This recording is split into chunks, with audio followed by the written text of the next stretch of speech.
What's going on, Drinking Buddies? Brand new podcast coming right at you. But you know what we got to do first? Happy holidays. Happy holidays from me, your AVN nominated podcast host. That's one of the things I want to talk to you about. You have till January 7th to vote for And Now We Drink as your favorite adult podcast. The link is in the description. Do me a solid. Go vote. Vote. And let's talk about a couple other things. We are brought to you by the Patreon at patreon.com/MattSlayer.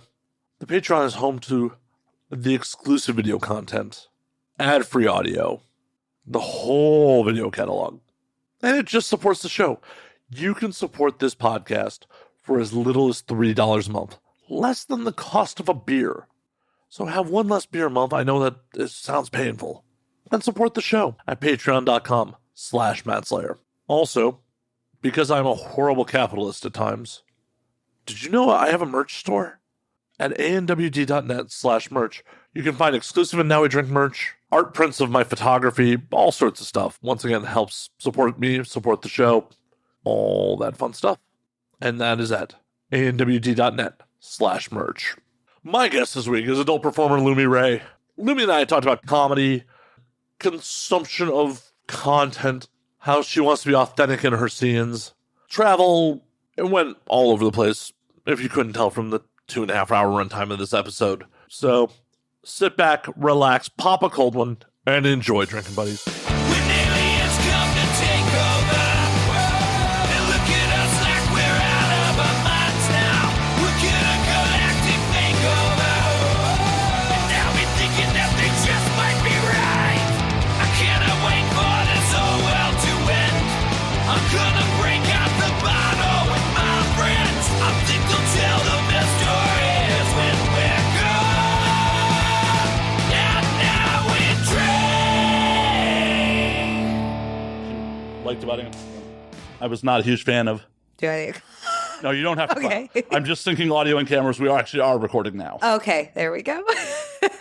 I was like, Do I do this now too? do I- No. Only one of us has to clap. okay. So if you wish to clap later in the show, I will not be offended. If you're like, yes, Matt, didn't you want Yeah.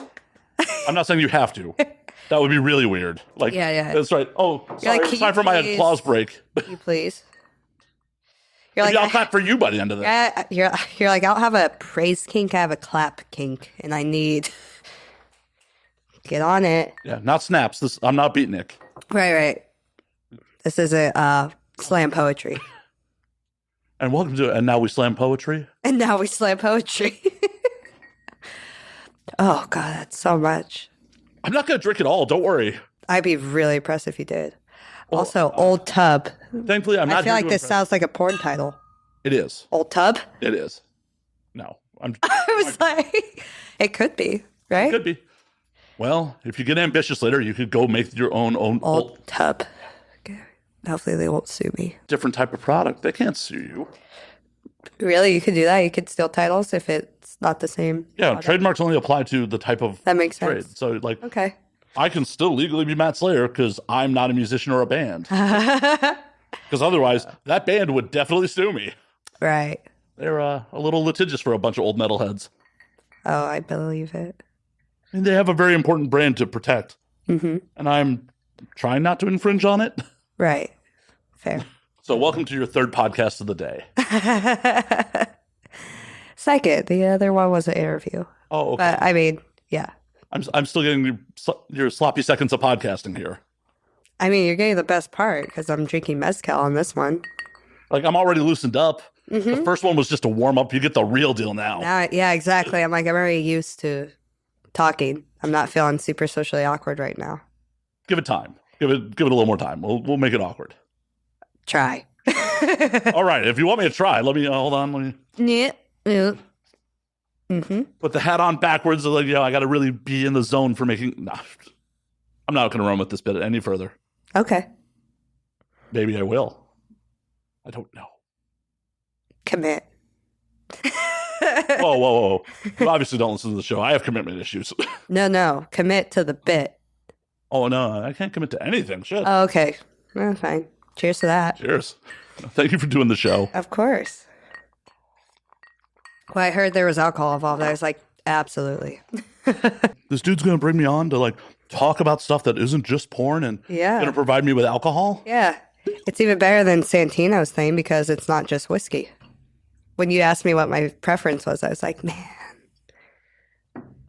I should be stealing from these other podcasters. Like, I should. You should just do whiskey. Just like not give you a choice. But like, you're drinking whiskey or you're not doing shit. Right. All you get is whiskey. All you get is whiskey. And then I need to follow like Jules's opinion, and be like, so can we kiss? Like how she. Like, why'd I never think of that shit? I know. Might be awkward with some of the mainstream guests though. You just have like Oliver Flynn on, and you're like, so. Anyways, if you saw the show, you know how it ends, right? Consensually, right? Yeah. Yeah, but no, nothing. I mean, I'm sorry. I love that everyone's got their thing. I like this. I like the mezcal. I like that you do people in the industry, our industry, half your industry. I mean, I'm an AVN nominee. I guess I'm technically a member of the industry. There you go. I'm not. Well, I've been in a lot longer than you. I know. I will wager quite a bit of money that when you've been around as long as I have, if you decide to be around that long, you will have many more nominations than I did. Okay. In my 11, 12 years now, I have one nomination for Best Non-Sex Performance. What does that mean? What I was acting. You acted. Okay. I was. What did you play, a cuck or what was it? No, I played a rabbi. Wow. You look like a rabbi Thank in you. a good way. Rabbi. Wait a minute, you look like a rabbi in a bad way? Oh, yeah. I don't know, actually. Don't cancel me for that. I meant in a sexy way. I don't know. Well, I was a non-sex Okay, performance. now it is awkward. I admit, but it was my fault. Perfect. See? Okay. Anyways, Some Jedi mind tricks into like making it weird, so you made it weird. So I just put it out there, and then you made it perfect. It's fine. it's fine. The show is chaos. That's what I aim for. I want the audience to feel like they're just sat down and overheard our conversation, and that's Right. pretty much like we just continued from a conversation we were We having. literally did, yeah. Yeah, we That's had the like thing. We were like, oh, we should probably turn on the cameras. we had like half a podcast. Like, oh yeah, we'll talk about travel and film, and like, oh yeah, we're not recording any of this. Yeah. Like, just giving away the good shit. Yes. Bad content creation right there. Sorry. How are you sorry? I'm the one who has to turn on the cameras and the recorder. Yeah, your fault. It is. How dare you try to steal my blame? I'm sorry. Anyways. Yeah, I was going to lead in with, asking you what your favorite color is as a callback to Jules' episode. Oh, yeah. It was like the Bronx. Yeah. I was going to prove my Chadliness real quick and be like, so what's your favorite color? But What's your fruit? Do you like cheese? if the answer is no, get out. I am lactose intolerant. That doesn't mean you don't like it. I mean, I do like it. I love brie. I love a good brie and goat cheese and yeah. Chev. Plenty of people like shit that's not good for them. Right. You can enjoy it. It's like, oh man, this is probably really bad for you. I mean, we are drinking hard alcohol like at barely 5 o'clock. Yeah. I actually, when I did my interview today with the sex therapist, I was like, like everything in life. She was asking me about like the consumption of porn and health wise. I was like, just like everything, it's good for you as long as you take it in moderation. What? AKA, you should all subscribe to my OnlyFans. Right? But don't come at me if you're like, I can't stop checking off. My dick's raw. This is your fault. Yeah. I'm like, no, Matt. All the Matts and the mics, it's your own doing. No, that was directed completely Yeah, at me. I'm You're so just like, kind of like, Matt, if you rub your dick raw, that's your fault. That's your fault. Yeah. Accountability. That was another thing I mentioned. I was like, accountability, whether you're in the industry or a consumer of porn, you got to take accountability. And Well, I feel like you turn on the laptop. Who's turning on the laptop? It's not like it's opening and then just goes straight to Pornhub. it does, though. Okay, then yours is, you should probably get that looked at. It's just bookmarked. Oh, there you go. Like you just set your default page. I said it once, and it boom right to the hub. Nice. No. No. It's to a paid site. No. Yeah. Pay for your porn, people. Don't just Pay for your porn. don't just support it in ad revenue. No. Exactly. Pay for it. Give her all your money, all of it, every last dime. And I need a good pay pig. Actually, I kind of have one. One of my subscribers recently was just like kept tipping me $100. I was like, you don't have to do that. That is the wrong answer. I know. I'm so weird. I'm like the worst porn person ever, I swear. I like feel guilty if someone, or if they like don't, I don't know, if they accidentally buy like the same video, I'll be like, no, you can have the free one. I don't know. I care about them. I'm sure everyone does. Right. Oh, sure. Yes. Yes, everyone Everyone does. Everyone does. As she is going for the bottle, she needs a drink after that. I just gotta make sure I don't say anything wrong. Actually, it's fine. I can't promise that. Yeah. I'll just have you edit it out. You should probably edit out the rabbi stuff. No. No, you called me a sexy rabbi. I'm leaving that in. All right, that's right. I mean, that's the real fetish. Like having porn stars, tell me that the. I love Jews. Why? You guys just do well. You do well for yourselves. You come from a lot of trauma. That's so true. Literally. Yeah, one of my best friends, actually like two of my best friends, because one's a guy, one's a girl. And I love them. I was literally talking to my mother today about like having. Are you Jewish? Oh, yeah. Oh, okay. So you are a sexy rabbi. Yeah. Oh, no. Joanna Angel was very big on everyone who. Is that who your video was with? Yep. Yeah, it was. She was Black Hawk in 2018. I love that. And she was very big on anyone who played a Jew in the movie had to actually be Jewish. Had to be Jewish. Yeah. Oh, I love her. She's a great filmmaker. Well, her and her husband are like, they're great. I haven't shot with her yet, but I've shot with Aaron, and he's the sweetest person, and he's so like passionate and just. I love when you shoot with a male talent that has the ego. Like he is just no ego, no desire to be. I mean, his fucking poor name is Small Hands. Like he's very. I just love that. Him and Joanna are both like killing it, but don't have big egos about it. Oh no, they don't. And for Small Hands, that name started off as a joke. That's why I'm like, I love that. Yeah, when he was still a civilian. You have to have a name on your AVN badge. Yeah.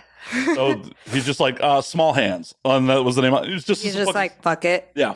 Well, and another one of our friends had on his badge that your big hands, so they were walking around together. I love that. And the name stuck when Joanna eventually turned him out. Right. I love that. Yeah, like when he got involved in the industry. Everyone knows this, but he was just a bartender who was dating Joanna. Okay. She literally turned him out. I love that. I love that. Thank you, Joanna. Shout out to Joanna Angel, because now we all get small hands. Oh, we get handsy with small hands. It was great when he first got in, like, because originally he, just basically was stunt cocking for Burning Angel stuff. Okay, I didn't know that. And eventually Joanna was like, no, if you're going to be male talent, you're going to go be real male talent. Yeah, go do this skill. You're way too hot. You're way too hot to not be in front of the camera. Well, and like, go do this gilf scene and make her feel fucking pretty. Aw. Like, she made him, like, do the job and do the job right. God, that's so fucking hot. They're both so fucking hot. I just told my agent, too, that because, when you do, like, your first anal or DP, there's, like, the rate's a little higher. I literally told my agent, I'm like, I told him to ask Owen Gray if him and Small Hands can do my first DP. And he was like, he doesn't want, he was like, I don't know if Owen will do that rate. And I was like, give them the regular rate. I was like, it's not about the money, which is probably the wrong thing to say, you're a fucking booking agent. But I'm like, this is just a fantasy and also something I want to sit, like, I want that to be the thing. I want Owen Gray and Small Hands to have my first DP. Bravo. And also, that is the right thing to say, you're a fucking booking agent, because they work for you. I know. You'd be amazed how many people don't realize that shit. No, I do, but that's why I said that. I know. I was just more like, I here's the thing. Kind of person I am. There can be differences. There can be disagreements. But at the end of the day, I'm always trying to be understanding of people and their views and where they're coming from. And I'm at a place now where like that communication with my agency is actually really good. They understand, like, you know, because I think they realize like I'm 25 and I very much, I haven't been in porn that long, but I am a person that's been working in business and has a sense of self, sense of what I want, a sense of what I want to do and with this path. And so for me, there was a lot of push and pull, but now I feel like we're in a good place and the communication's great and stuff like that, like where I could be like, it's not about the money. Most of the time it's about the money, but yeah, with certain shoots, I'm like, oh, I'll do that for even less because it's this person or, you know, it's like I just want to do that project. And as an artist, that's how it should be. Right. And on top of it, doing a DP with those two is like kind of a good feather in your cap and will lead to other work down the road. Yeah, no, exactly. I'm like, I know a lot of people like go to bigger companies for that scene, but I'm like, I don't know. I know the companies I like to work for already and the ones I want to keep working for. And honestly, the ones that I would even work for less if they wanted me to, they're going to see this and they're going to try to book me for like 800 now. It's Don't like, worry, I'm not going to ask you to name names on that so they don't fucking come around and like, oh, we heard we can get you for 800. No, I know. But I do love that there are certain companies where I'm like, I just love working for you and your content and the way you produce it that it's not even, you know, I don't need a fat paycheck for that. So what is it about Owen and Small Hands that they're hot? Like how he shoots it? Like what's it's all of it. It's Okay. it's who the energy they have, the way they work together, especially as male talent, the way he shoots. It's beautiful. You know that like when you watch his videos, you're like, oh, she's like actually coming. Like, you know, I make a lot of money doing the performative stuff and doing the stuff that I've always, I don't know, I'm pretty connected to my body enough though where I do always come in my scenes. I don't really like faking orgasms. Time for clapping. It felt appropriate. Right. Not everyone does. Yeah, I know, exactly. And I'm still very performative in that way where of course I'll put a little extra in, but I think I know how to get my body there organically and authentically. But with them, it's like they do it to people that I feel like don't always do that or know how to. And every girl that I talk to that has shot with them literally is like, it's like one of the best experiences you could have. It changed my life. It changed my life. Yeah. So we'll see. Hopefully. It ruined every other scene for me forever. Pretty much. I'm like, I swear they're like, fuck. You sure you want to do it then? You sure you like, it might be hard to go to work on Monday after that. I know, right? I'm like, oh, everyone else. No. I don't know. You just like hold this screenshot of Olin Gray above your face. I mean, I hate doing VR scenes, but it's like I could start doing VR scenes and just put a picture of Small Hands in front of the goggles and then just like right in the middle where I'm supposed to look at that stupid little dot. Just put a picture of Small Hands on it. Just be like, oh my God, I love doing VR now. As long as you don't eventually take that home, like, you know, you tell your partner, like, sorry, babe, you gotta like draw some fake tattoos on, hold this. God. It's so funny too because like I feel like I'm probably every person I've dated, I've had more tattoos than besides maybe one. No. Yeah, maybe like one. But that's it. Everyone else, I always have more tattoos than. I'm not real. I mean, the tatted up daddies are super hot, but I don't know why. Stop, I'm right here. Oh my God. Sorry, it's the mezcal talking. You're the one articulating it, so. Anywho. Do you just like a blank canvas? You're like, eventually they're going to be tattooed. Right. I'm like, let me corrupt you. No. I don't know what it is. Yeah, I'm like, I mean, I've dated.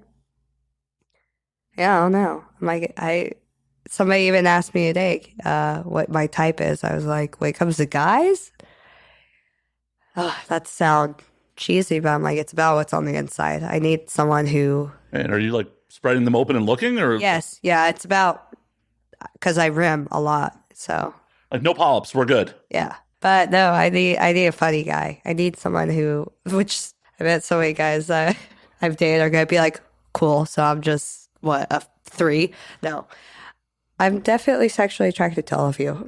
But At the end of the day, bro. I need someone with personality. I need somebody that I don't know. Of course, I've had my fair share though of like very beautiful people too that were very boring to talk to. But I definitely don't date them. Like relationship stuff, I need somebody who can keep up. I talk a lot of shit. And I have a high sex drive. It's just I need somebody that can keep up. Yeah, that makes sense. And for those 3s that you dated that are like feeling hurt, like, bro, They're not 3s. she still dated you. Like, Still dated you. I don't know. I feel really good when I punch above my weight class. It's fucked up at this point when like a girl who's like potentially at like my attractiveness level comes hollering like, no, why would I? No. No. I mean, it's kind of fucked up on my part because I'm not looking at the inside there. I'm just like, That's fine. oh, and the thing about it is like, obviously, if you can't hold a conversation, I'm going to be out in like 30 seconds after orgasm. Yeah. After orgasm. I almost knocked off. I mean, You got to finish first. I I can't. know. Yeah. I can't pull out like in the middle of it and be like, You're so boring. you didn't know who Van Gogh was. I'm out. That means she's too young for you, bro. I mean, he wasn't alive when I'm alive. Yeah, no, true. But You're never too young to appreciate art. well, that's why I'm like, if she doesn't know who Van Gogh is, she's probably it's just not. I don't know. Like, is that a new influencer? Right? You're like, is that a TikTok guy? Yeah. No. Was he a Vine star? Oh, now I'm dating myself again. Oh shit. Vines. Elon's supposed to be trying to bring them back. I heard. How do you feel about that? Enjoying watching the Titanic sink on some levels. Right? On the other level, it's like, Everyone keeps trying to say that Twitter's like going downhill. I'm like, I feel like I actually kind of like the verified thing because of my notifications and well, that's why I wanted it legitimately. yeah. I paid for it. Oh, did you already have a blue check? No, I didn't. I paid for it. Oh, the $8? Yeah, I paid the $8. But I wish Instagram did. I don't like. I wanted that feeling of accomplishment of actually legitimately being verified, but I also wanted verification for the verified list. Yeah, I like that. Well, and it's also going to help me book people because I'm going to DM slide to legitimately. They're like blue check mark. He's legitimate. Like, Right. Yeah. that's why I wanted to earn it. Yeah. Like You did. Like everything in America, I paid for it. Yeah. I'm like $8. That's fine. I'm happy to do it, but it's just like it had been a goal to like actually build the brand high enough and like be out there in the world enough to Just like get it. Yeah, to just get Just that Twitter's good. Well, I mean, I don't know if you post porn, but like in my situation, well, I don't know because then, like people like Jason's had a blue check mark already, so I don't know. But Joanna I felt does, like yeah, I thought like it was just always gonna be harder, so I didn't know. it is, but I'm I willing think to have that uphill battle. Is it like maybe if you hit like 100K, they like Part of it is, do you own the trademark of your name? okay. Like, and then when people start impersonating, you'd be like, I own that trademark. You need to check mark me so people can impede on my trademark. Okay. Is part of it. Okay. But like, I know when Joanna got her check mark, it was literally just out of the blue. She just opened Twitter one day and just had it. Oh, well, there you go. A couple other performers, it was like that too. Like, Okay. I think I was literally hanging out with Joanna like shortly around when she got hers. It was like, oh. oh, okay. I guess I'm Yeah. okay. I, on the other hand, was harassing Twitter verified like once a month. Like, Yeah. yo, I thought that's what my experience was gonna be. So it might have been. If you Yeah. hit a certain level of notoriety, they're just like, here, have one. here, just take it. Take it. We understand. People get are it. impersonating you. Yeah, that's the only thing is like I just so over the fake accounts. You had any big ones? Like anyone scam anyone for big money yet? Not yet. I don't think so. I feel like I catch them really early on and immediately tell people like this is the only. I think what gets weird is when people try to use your photos for dating apps. That's even more weird because I'm like, oh, you're fully gay catfish. I'm so sorry. It's super weird when they use mine. Like, I'm not that famous, man. What the fuck? It's just somebody. Everybody wants to be somebody. And you're somebody. Last I checked, I am somebody, yes. There you go. I don't think this is a full-on hallucination. I don't think. Oh, don't do that. You're going to make my brain fart too much. Oh, didn't you realize that's what really happens on this show? By the end of it, you'll be like, I had some Like, alcohol. wait, who am I? I know, and life I real? chose mezcal. Mezcal kind of feels like I do. Anytime I drink mezcal, I feel kind of like I'm on mushrooms. It's kind of has that same feel when you microdose mushies. Well, why am I not drinking mezcal then? God damn it. Exactly. She's like, here, no, you can't. She put it, like, handed me the glass and then pulled it back very quickly. Evil. Evil. Smoky. I love it. I will say you didn't get my favorite one, but you did get a good one. Okay, cool. Next time, get illegal. I literally asked you what brand. I know, and then said, I forgot. Whatever mezcal. I just wanted to see what you chose. I was like, I trust your judgment. You seem like a good guy. You like movies. I don't know why I thought that would. You're a whiskey person, so I don't know why I thought. Yeah, I'm not even a Scotch person. Well, there you go. Now I know. Now I learned. But no, illegal though is my favorite. I feel like that's a good one. It's just like super smoky. This one's good though. It's like a good amount of smoky and smooth. It's strong because I already feel silly. Awesome. Welcome to the show. Oh, now we're recording. Yes. Okay. That clap earlier, that was just. That was just testing. Yeah. Now that we've done the Anything equipment test, let's actually start the We show. should actually start the show now. Yeah. So, what's your favorite position? Oh, reverse cowgirl. Shit, I wasn't actually asking. Oh, I know, but Damn it. it's my Lumi Ray signature move because I always score it in that position. Everyone's like on set. The director is wiping a tear away, like, oh, no, that's just squirt that hit him in the face. Sorry. Yeah, it is. Yeah, that's actually happened. That happened at Jim Powers. Like, being on set with you is like, He's like with the camera right there, and I just go. Psh. Yeah, I just like he cuts, he puts the camera down, he just goes. It's like, oh. being on set with you is like being at a Gallagher show. Rest in peace, Gallagher. First 3 rows get wet. Yep. And this, aspiring pornographers, this is why you get a weather sealed camera. Yeah. Now we know. Right. I felt so bad too because I was like, oh yeah. I was like, I'm pretty sure it was like a red light, like a red camera. I was like, so expensive. That camera's worth more than you are. I was like, he's like, it's fine. It's fine. It's like, I wouldn't be mad. Please don't ever sue me, camera guys, but I wouldn't be surprised if it ever happens. If I like ruined some equipment one day, they're like, cool, you owe me $80,000. Like, Be like, I didn't sign shit. Peace. I know I'm like going through my 2257. I'm like, there's nothing in here that says. Right? Don't blindly sign your model releases. People read them. Mm-hmm. It is a contract. I know. I wonder, so far I haven't ever worked with anybody shitty, but I wonder if anybody's ever tried to pull a fast one with like the contracts, and because we really don't read them.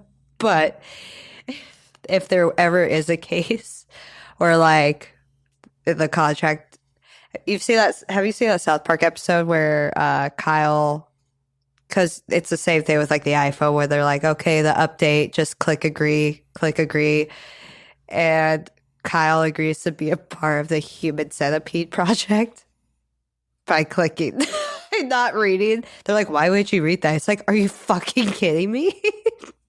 So what if one day that honestly we should do a porn parody like that where someone is like going through the process of like signing the 2257s and they just like aren't reading it, and then they agree to do like Human Centipede or something like even more disgusting and foul. Good luck putting that one up, though. Assuming you actually shoot the Human Centipede part.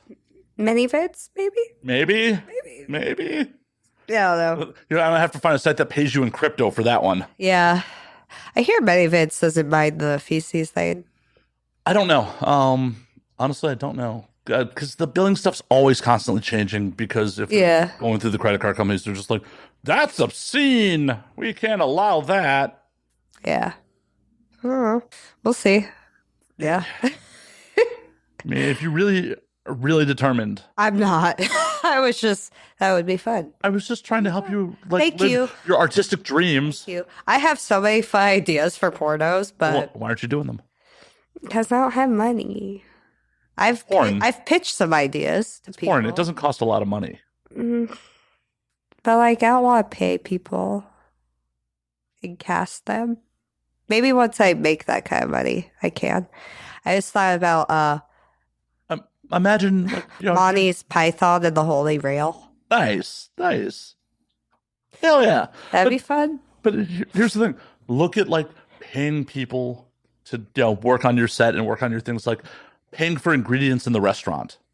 Right. Like you're investing on something that should be returning. That's fair. Yeah. But I never owned a restaurant for that reason alone. I'm like, I don't have the desire. You never wanted to be a Michelin star chef? I've worked under Michelin star chefs, and no, they're not really happy. Hey, guess what? Most porn directors aren't either. So they seem happier than chefs. They do. Some chefs, a lot. I think in most artistic environments, a lot of people can ride on their ego. And if you feel like that's enough fulfillment, you're happy. But for me, I've just been checked too many times. Life has given me enough opportunities to show me that it doesn't owe me shit. So when it comes to my art and what I do for a living, my ego is very much not involved in it. So that's why I'm like, I could never own a restaurant. Or, I don't know, maybe I would love to direct a film one day, whether it's mainstream or porn, but we'll see. I mean, which would you prefer? Porn seems a little more fun. And actually, like, you could probably get more of actually, I don't know, maybe more of a funding. It just seems like everybody I know in mainstream is constantly trying to pitch ideas, sell scripts, and it's so hard. Well, but in porn, it's like you come up with a script, you just have to include. Well, there's some companies where, of course, it's just like there just needs to be sex in it. And then there's scripts like Casey Calvert. When you read her scripts, you're like, this is actually, there's such a good flow. There's such a good flow, and it feels like real life. And the script is just so well written that, yeah, I don't know. She's probably my biggest inspiration in the industry.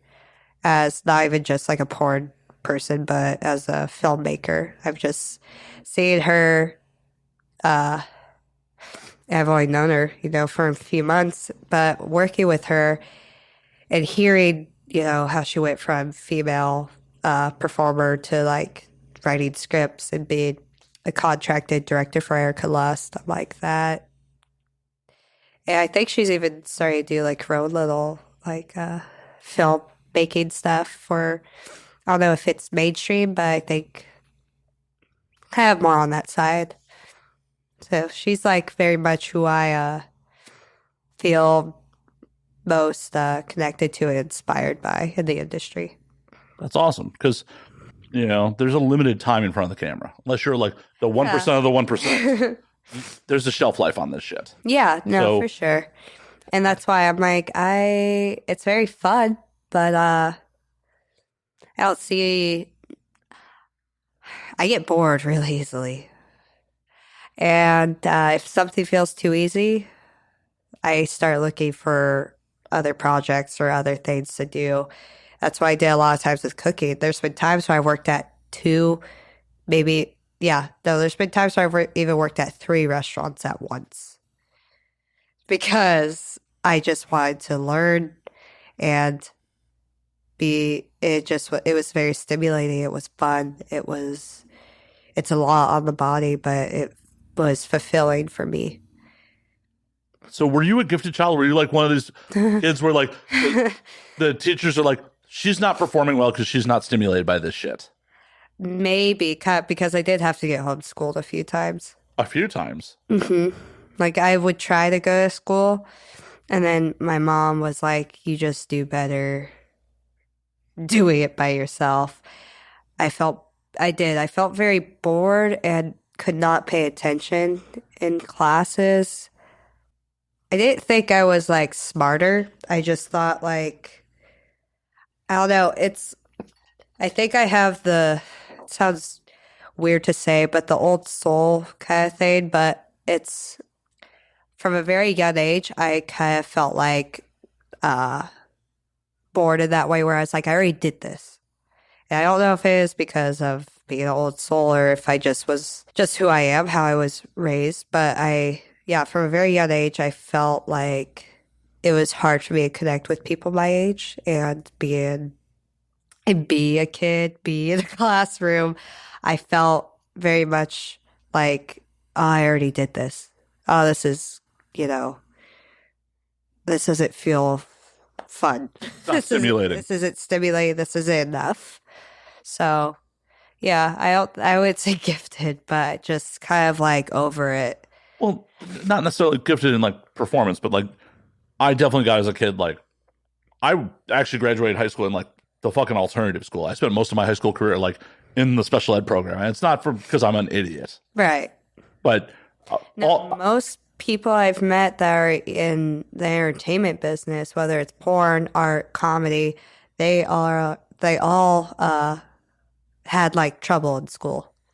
And they're all the most brilliant people I've met. Yeah, I often had teachers just being like, he just doesn't seem entertained by this and does not give a fuck about this. Yeah, And I'm like, that's mostly how I was too. I was just like, this is stupid. Like he's just not getting. My favorite was freshman year of high school. My humanities, my history, my English teacher taught it like a college level. There was like a fucking syllabus. They pretty much just lectured in class, and then it was just all based on tests and homework. And like I did none of the homework, and I aced the fucking finals so hard that they were like convinced that you cheated. Well, it wasn't even they were convinced I was cheating. Technically, like he had an automated system that calculated a grade. I technically got a D in the class from just my finals grade. He crossed it out and put an F there. Because, like, I gave no fucks a whole semester. Yeah. And that's what happens with kids like us. You know, the teachers don't like that. They don't like kids that question things. And I always did that too. I was like, why? I had questions that were too big for them to even wrap their head around. I like to start some shit sometimes too. Like, In that, yeah. Like, Of course, it's fun to push adults' buttons. To see that you could get that reaction and get under their skin, you're like, oh, it's so weird though. oh, well, I push buttons, and a lot of it was just knowing the rules better than them. Like, Right. No, for sure. there was a point, I think it was junior year of high school, they put into the dress code policy, no satanic cult references. And I went, okay. First day of school, I showed up in a Slayer Helloweights t-shirt. And my English teacher's like, to the office with you. I'm like, cool. To the office. This is what I was waiting for. I get down there like, it says no satanic cult references. I'm like, first and foremost, the Church of Satan is a recognized religious group in this country, and this is a public school. So where's your separation of church and state, people? And they're like, Yeah. 2, define a satanic cult reference for me. Like, I'm like, I'll be on my way then. Like, I was that prick kid. Like, I love that though. We probably have got along. well, we can get along now. It's fine. We don't have to kung fu fight. That's Oh. not how this podcast ends. I hope. Okay. Like, I will take a dive if that is how it ends. You're like, I'm out. Like, I'm not going to jail for, like, winning that fight. I will let you beat me. I have. I mean, hell, I'm pretty sure people would pay good money for that, so I'm just getting a freebie. There you go. I mean, what's your move? Like, what do I got to look out for when the violence starts? I'll probably just right hook you. I'm Right assuming. to the temple, knock you out. Ow. Ow. As someone who worked in a kitchen, I'm sure you've gotten into it with like people in a kitchen in that setting because. I've mostly worked with men, so no. Yeah. Well. But I've had to. Yeah, I've had to talk shit back for sure. Yeah, like I have a fucking sharp. That's honestly, I'll feel like people pick fights with me because I have a sharp tongue. It's not like something I feel proud of, but I can be really mean verbally. why are you not proud of that? I know I should be. I should be making more money on that, but Right? There's a whole army of simps waiting to give you their fucking wallets. I know. What's wrong with you? I know. It's just I read people very easily, and I will pick the most insecure parts of you and use them against you. All right, come at me. Come at me. Come on. Oh, come on. No, because it doesn't feel good. It doesn't feel good to me. It's felt good with like maybe one ex who I have a restraining order against. But that's the only person because he was just not a good person. But You don't know me. I'm not a good person. Just come at me. Come on. no, I don't. Come on. I don't Do like it. it just doesn't do anything for me anymore. I've realized like Well, this is for the audience, not for us. This is for I the know. audience. I know. Think of all the people at home who want to see you tear me down. Maybe if I went the dominatrix route with my branding, but my branding is like I'm a very nurturing lover. I'm a very like sweet lover. I'm sweet. I'm the girl next soft. door. I'm a submissive person. I mean, Well, then I'm telling you to do it. bitch. No. Get on your knees and tell me. No. Get down on your fucking knees and fucking tell me off. That's mixed signals, huh? Yeah, I was like, all right. But no, I don't know. Now it's just like I like being sweet. I like being the lover. I like being. No, there's absolutely nothing wrong with that. I was just trying to get I know. I was just trying to get a cheap bit out of you. For entertainment purposes. Oh, yeah. I get it. I mean, I was just going to cry myself to sleep tonight. Come on. That's why I'm like, I don't want to do that. We're having a lovely time. I could be more of an asshole. I mean, You can. I But could. now it's like I'm way too not insecure. I'm way too secure in myself where like people can come at me and I'll still be like nice because it's just like well, and I'm not going to feed into your fire because it's just going to give you more power. that's how you got to honestly be in this business because Yeah. the trolls will come for you. Oh, for sure. Have you gotten any like crazy? Not really. And that's why I'm like, I don't feel like there's weird comments here and there, but it's nothing bad. And you guys can fucking come at me. I just don't. It's not going to do anything. I still don't feed into that kind of stuff. I do on occasion just for the lulz. I was going to say I will if it's funny. If I could be like, if somebody like will type a long ass thing and like spell the wrong your, I'll be like, YOU''RE. And then they're like, I'm like, yeah, you're a moron, but please continue. I talked about this on another recent episode, but like I posted a clip that had YouTube come for me, like fucking. Oh shit! Like just people talking mad shit because it was a quick clip from the recent episode of Siri about like hookups and I love like, Siri. it was just like if you remember the names of your partners, you're living a bad life. Yeah, And people came for me in the YouTube. you're like you fucking. They're like, who's this motherfucker think he is? Like, who's fucking this asshole? Like they came for me. And one of the comments was like, It's probably one girl has like fucking 40 bots or 40 pages, just like. but yeah, I can't. It's so crazy though because the people that give you their reaction like that, I'm like, you do realize you just gave me all your power, right? oh yeah, no, I actually called one of them out on that. I'm like, thank you for helping my engagement. Yeah. But one of them was just like, oh, this motherfucker barely gets his hands. I'm like, you'd be wrong. I get my hands often. No one loves me like I love me. Like, dude, I will talk shit. Like, Yeah, same. you think your opinion matters? Mm-hmm. And if you think I don't masturbate, you're wrong. Yeah. I do regularly. Yeah. Good health, Good health. Masturbation is really good for you. right? Helps fight prostate cancer. There you go. I Don't have a will prostate. say I do not have prostate. You don't I have have a prostate cancer. You don't have a prostate. No, it's fine. I will say recently I've had that struggle with like, it's so funny because it's like not me. I'm not the problem. I will admit when I am the problem. I will say that. I've gotten to a place in my life now where I'm like, I know where I fuck up and I know where I'm the problem. Recently, I've had like people and their insecurity issues and their relationships and the social media thing. I don't even care if like you make your dude unfollow me, that's fine. But when people like somehow let me control their relationship, even though I have nothing to do with it, I'm like, I don't talk to your dude. And I've had a lot of women in the last few months like be wildly insecure with me. And I try to be understanding, but then once you like make it a problem for me or try to involve me in your shit, in your drama, in your relationship, then we have a problem. And I will not apologize for being hot. What you should be doing is being like, half a Bitcoin and I'm gone forever. Literally, right? Like, you want me out of your man's life? Half a Bitcoin. Well, I'm just like, well, that's the thing. I'm like, why are you giving me so much power? I literally don't want anything to do with you or your relationship. I couldn't pick your man out of a lineup. I literally couldn't. And then the ones that I have fucked that the girls do feel like I understand if it's like an ex or somebody I fucked and they're like, I don't want you to follow her. But when it's like, you have to like block me or like ban, I don't know, like try to like delete me or like just weird stuff.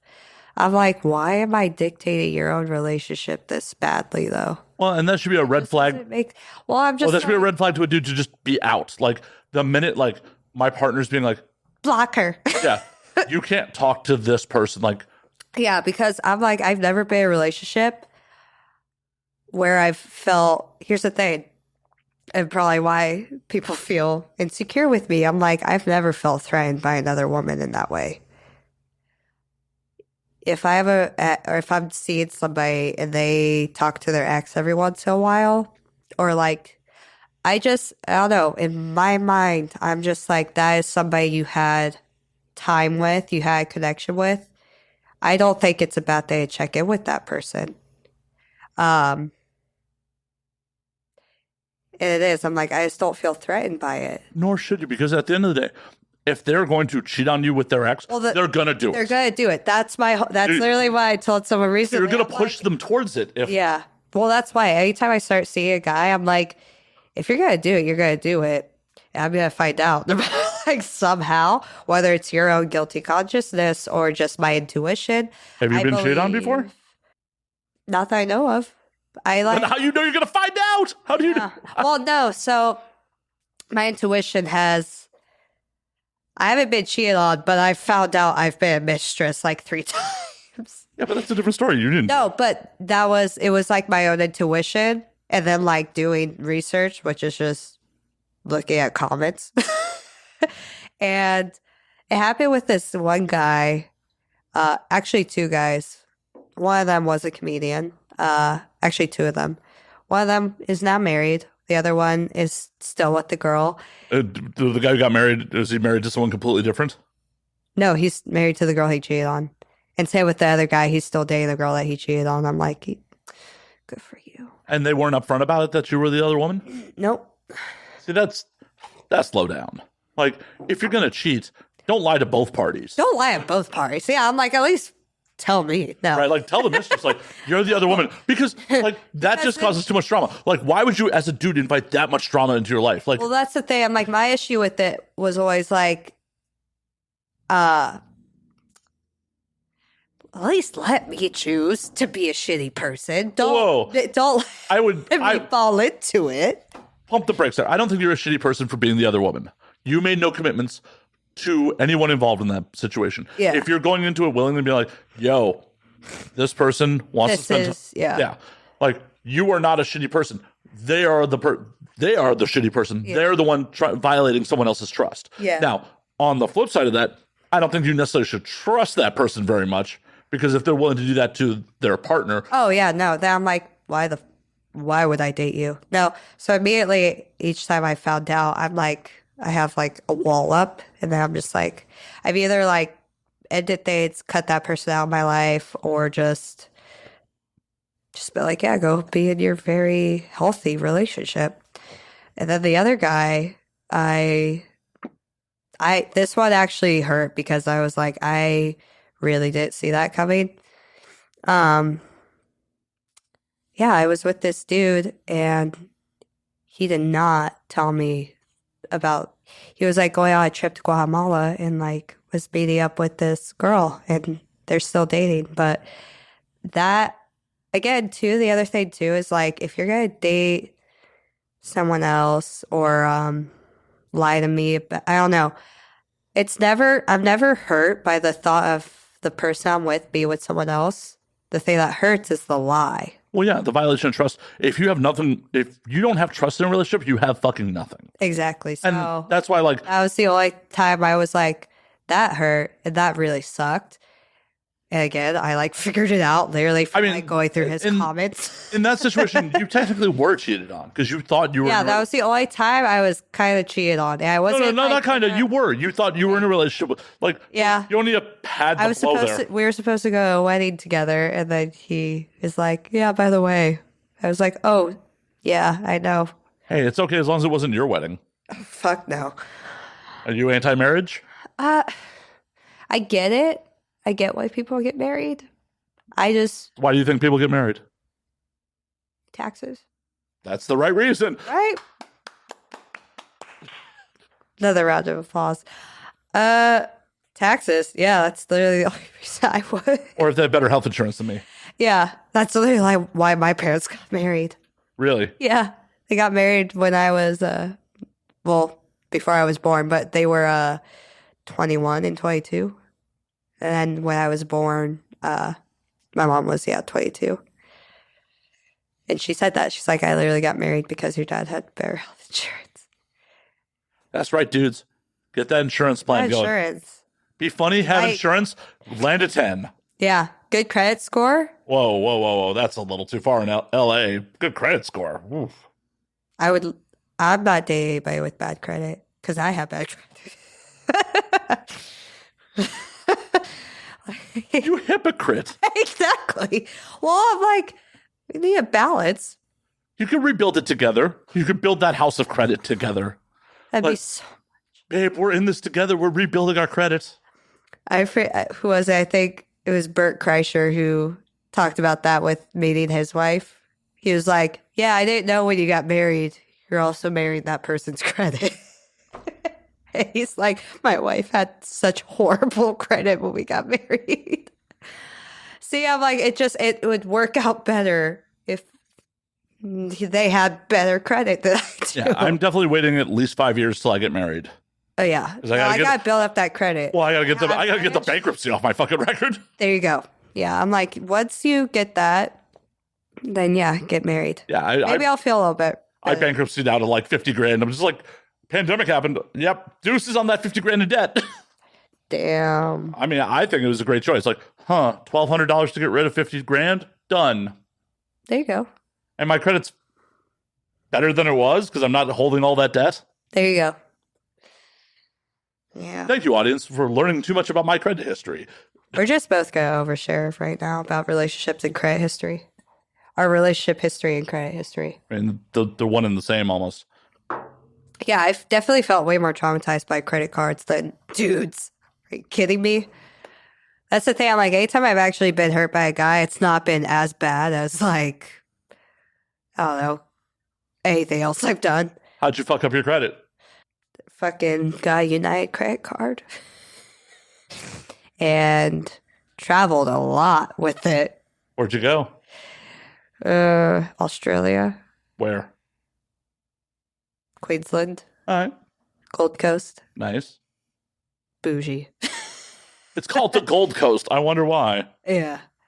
Everyone there looks like everyone here, but taller. And with funny accents. Yeah, exactly. So very fun.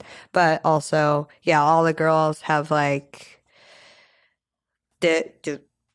lips, tits, nose. They got the Kylie Jenner thing going where they get their whole face lifted, and then the BBLs, and yeah, When were you down there?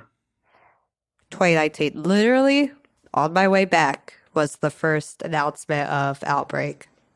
It was like, wait, was it 2019 or 2020? It was early 2020, so late. Early 2020. So January 2020 is when I went there. Yeah, I was an asshole who was not taking COVID seriously till I very much was. Like, I bought tickets to Bert Kreischer's fucking St. Patrick's Day show at the store that got canceled because of COVID. But Right. I'm like, and everyone's like, I'm still going. yeah, no, I'm like, I'm still going to this shit. Like, I'm on this. You're like, what? You guys got a cough? And then, like, the minute lockdown happened, like, oh, this is for reals. And then, like, didn't see anyone for months. Like, Yeah, you're like, oh. like, I could accept new information and react to that new information. I am not so blindly set in my ways where it's like, oh, fuck. No, this isn't serious. And, like, the minute they're like, get the fuck off the streets, I'm like, oh, I guess I'll stay home. Were you here? Mm-hmm. Fuck. Yeah, Yeah, I heard LA. I was exactly here. I was right here doing this podcast. I was like, I've lived in this apartment for 7 years, so yeah. Oh shit, it's nice. It's a nice place. I know most people are very surprised at like how nice of a place I live in. But, like, You here? yeah, Wow. my branding does not look like an apartment that would be this nice. I understand. Is it? I don't know. Wow. Anyways, I was in Humboldt County during the pandemic, which I was actually pretty stoked for. But I heard LA was really bad. LA and San Francisco sounded really bad.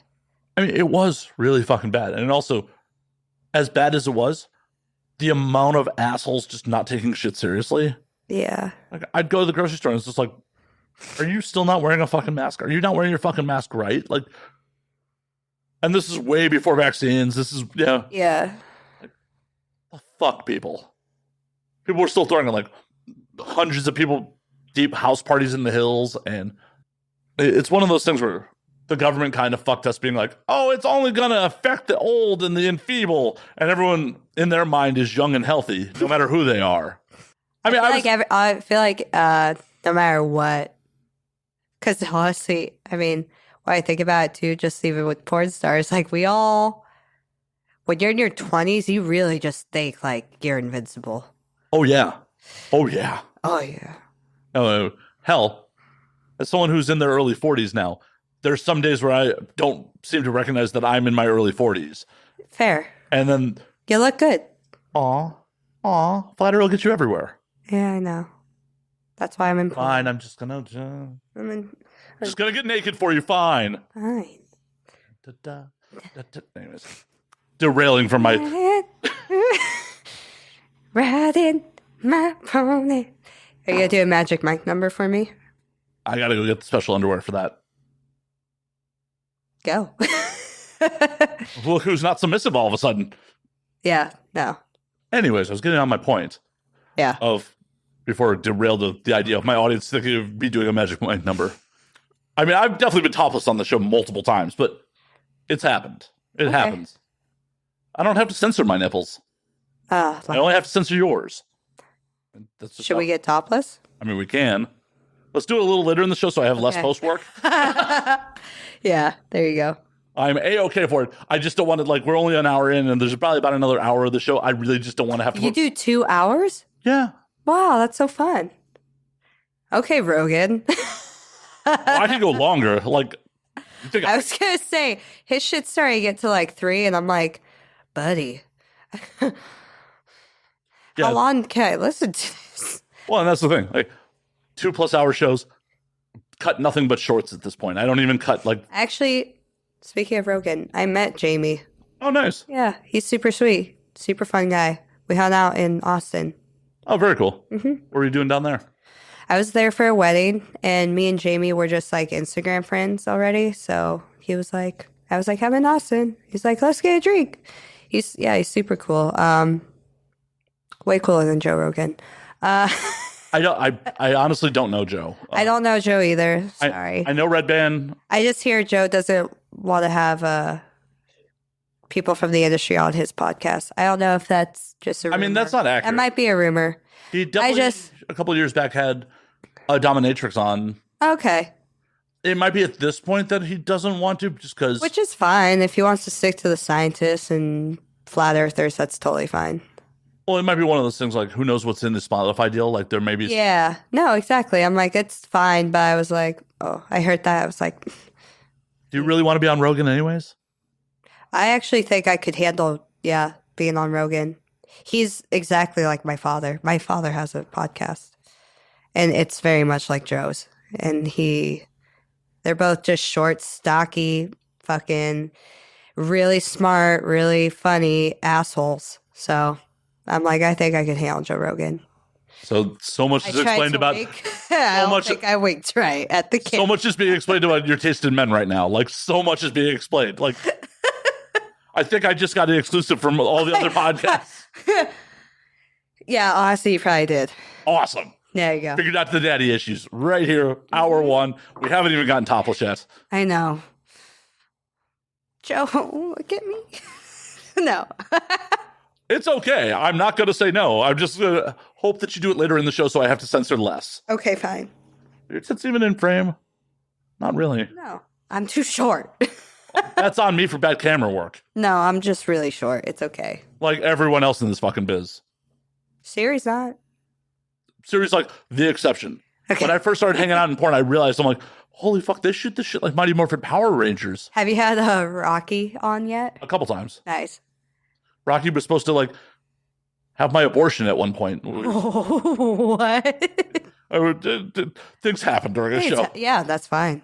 And unfortunately, that window's passed. I'm infertile, so. It's okay. Oh, no, it's by choice. I got it. By choice. Oh, dope. I've had sex with some vasectomy people recently, and I'm like, can you all do this? Because this is so great. Just did a cream pie scene with Johnny Sins. Yeah, I haven't actually had a chance to give away my first post, like, in the clear vasectomy yet. Or in the clear fucking cream pie yet. I haven't, like, I got my numbers back, like, a week or two ago. Like, oh, there are 0 swimmers. I have not cream pied anyone yet. Get on it. I'm trying to. It's not for a lack of being like, hey, I'm holding out for the right vagina. Like, it's like. You seem picky. I feel like you would. A little picky. A little picky. A little picky. Enough bourbon, I'm very slutty. My audience, unfortunately, has heard the story of me, like, sobering up inside someone and being like, why am I here? Oh, no. In another country. Oof. At a wedding. Was it Barcelona? It was Madrid. Oh! God damn it. It was Alicante. It was technically on the Mediterranean coast, but it was Spain. Yeah, Spain. Yeah. I was going to say, Spain is where I hear a lot of sluttiness happens. What? No unfortunate hookups for you in Spain? No, I haven't been there yet. That's why. The minute you get there. The minute you get off the plane, they're like... you get to Spain, you immediately fuck. Yeah, the minute you get off the plane, they're like, here's your unfortunate hookup. Yeah, they're like, it's right there at baggage claim. You get baggage with your baggage? Yeah, you get baggage with your baggage. Here's a towel. Have fun. I mean, it's very polite to provide a towel. Right? France didn't. Oh. I wasn't in France long enough to get a towel. I haven't been to France yet. I need to go to France. Where have you been in Europe besides Amsterdam? Amsterdam, Malmo, Sweden, Copenhagen, Mykonos, Greece, Rome, and I think that's it. That's it? Yeah. I want to see it all. I love Europe. I feel like out of all the places where I travel, I'm always most excited when I'm on my way to Europe. Mexico, I'm like, it's fun, but it's like, I don't know. See, I'm always much more excited about fucking Japan than I am Europe. I need to go to Japan. I haven't been to Japan yet. Like I wanted Tokyo. to take my grandfather back because he hasn't been there since he moved to the States when he was 10. And that's where, like, his, his family is, his lineage is. And Well, flights are cheap right now. Take him. yeah, I should look into that. It'd be really fun. Like, I'm going to Especially Tokyo before for he, like, is too old. right Because he Before can you still put- walk. before you put him in a box to send him back. Like, Yeah, It's actually a sad story. His mother couldn't get buried in the family temple because she married outside of her race. She married, my grandfather's father was Salvadorian, and then his stepfather was German. But when I did 23andMe, I didn't have Salvadorian in my chart. whoops. I had German, and so I was like, who's really his dad? Oops. I haven't told him yet. I think you just did. I think I'm so sorry, Papa. Papa, Papa. like, I'm having sex in all these countries, and you're not a. And your father might not be your father. You've been lied to your whole fucking old ass life. I know, imagine. I wonder if there's some part of him that knows, but also at the same time, he seems, I don't know. He's my grandfather and his generation. Those men are very closed off.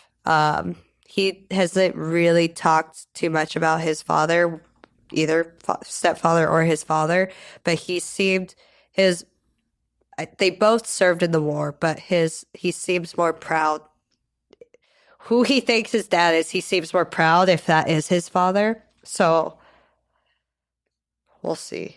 That generation, it's wild. Like, because when they get closer to death, at least in my experience with my grandfather, he got a lot more loose-lipped when he started getting real old. Yeah, My they're grandfather, like, well, on the way out. my grandfather, like in the last couple of years before he died, was literally telling like wartime sex stories in front of my grandmother that did not involve my grandmother.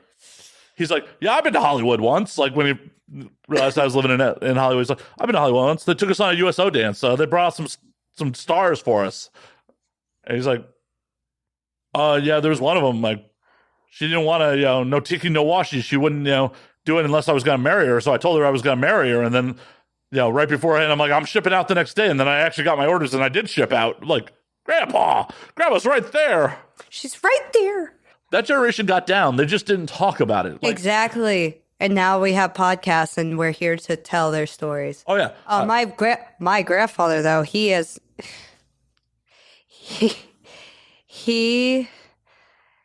divorced from my grandma now. They divorced a couple of years ago.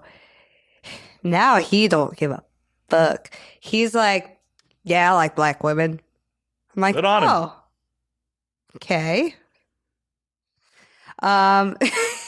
But because he cheated on my grandma for like 40 years. I mean, that's how that generation rolled. That too. But now he's like very verbal about it. Before, I never knew that until I was old enough to where my mom would be like, this is a thing.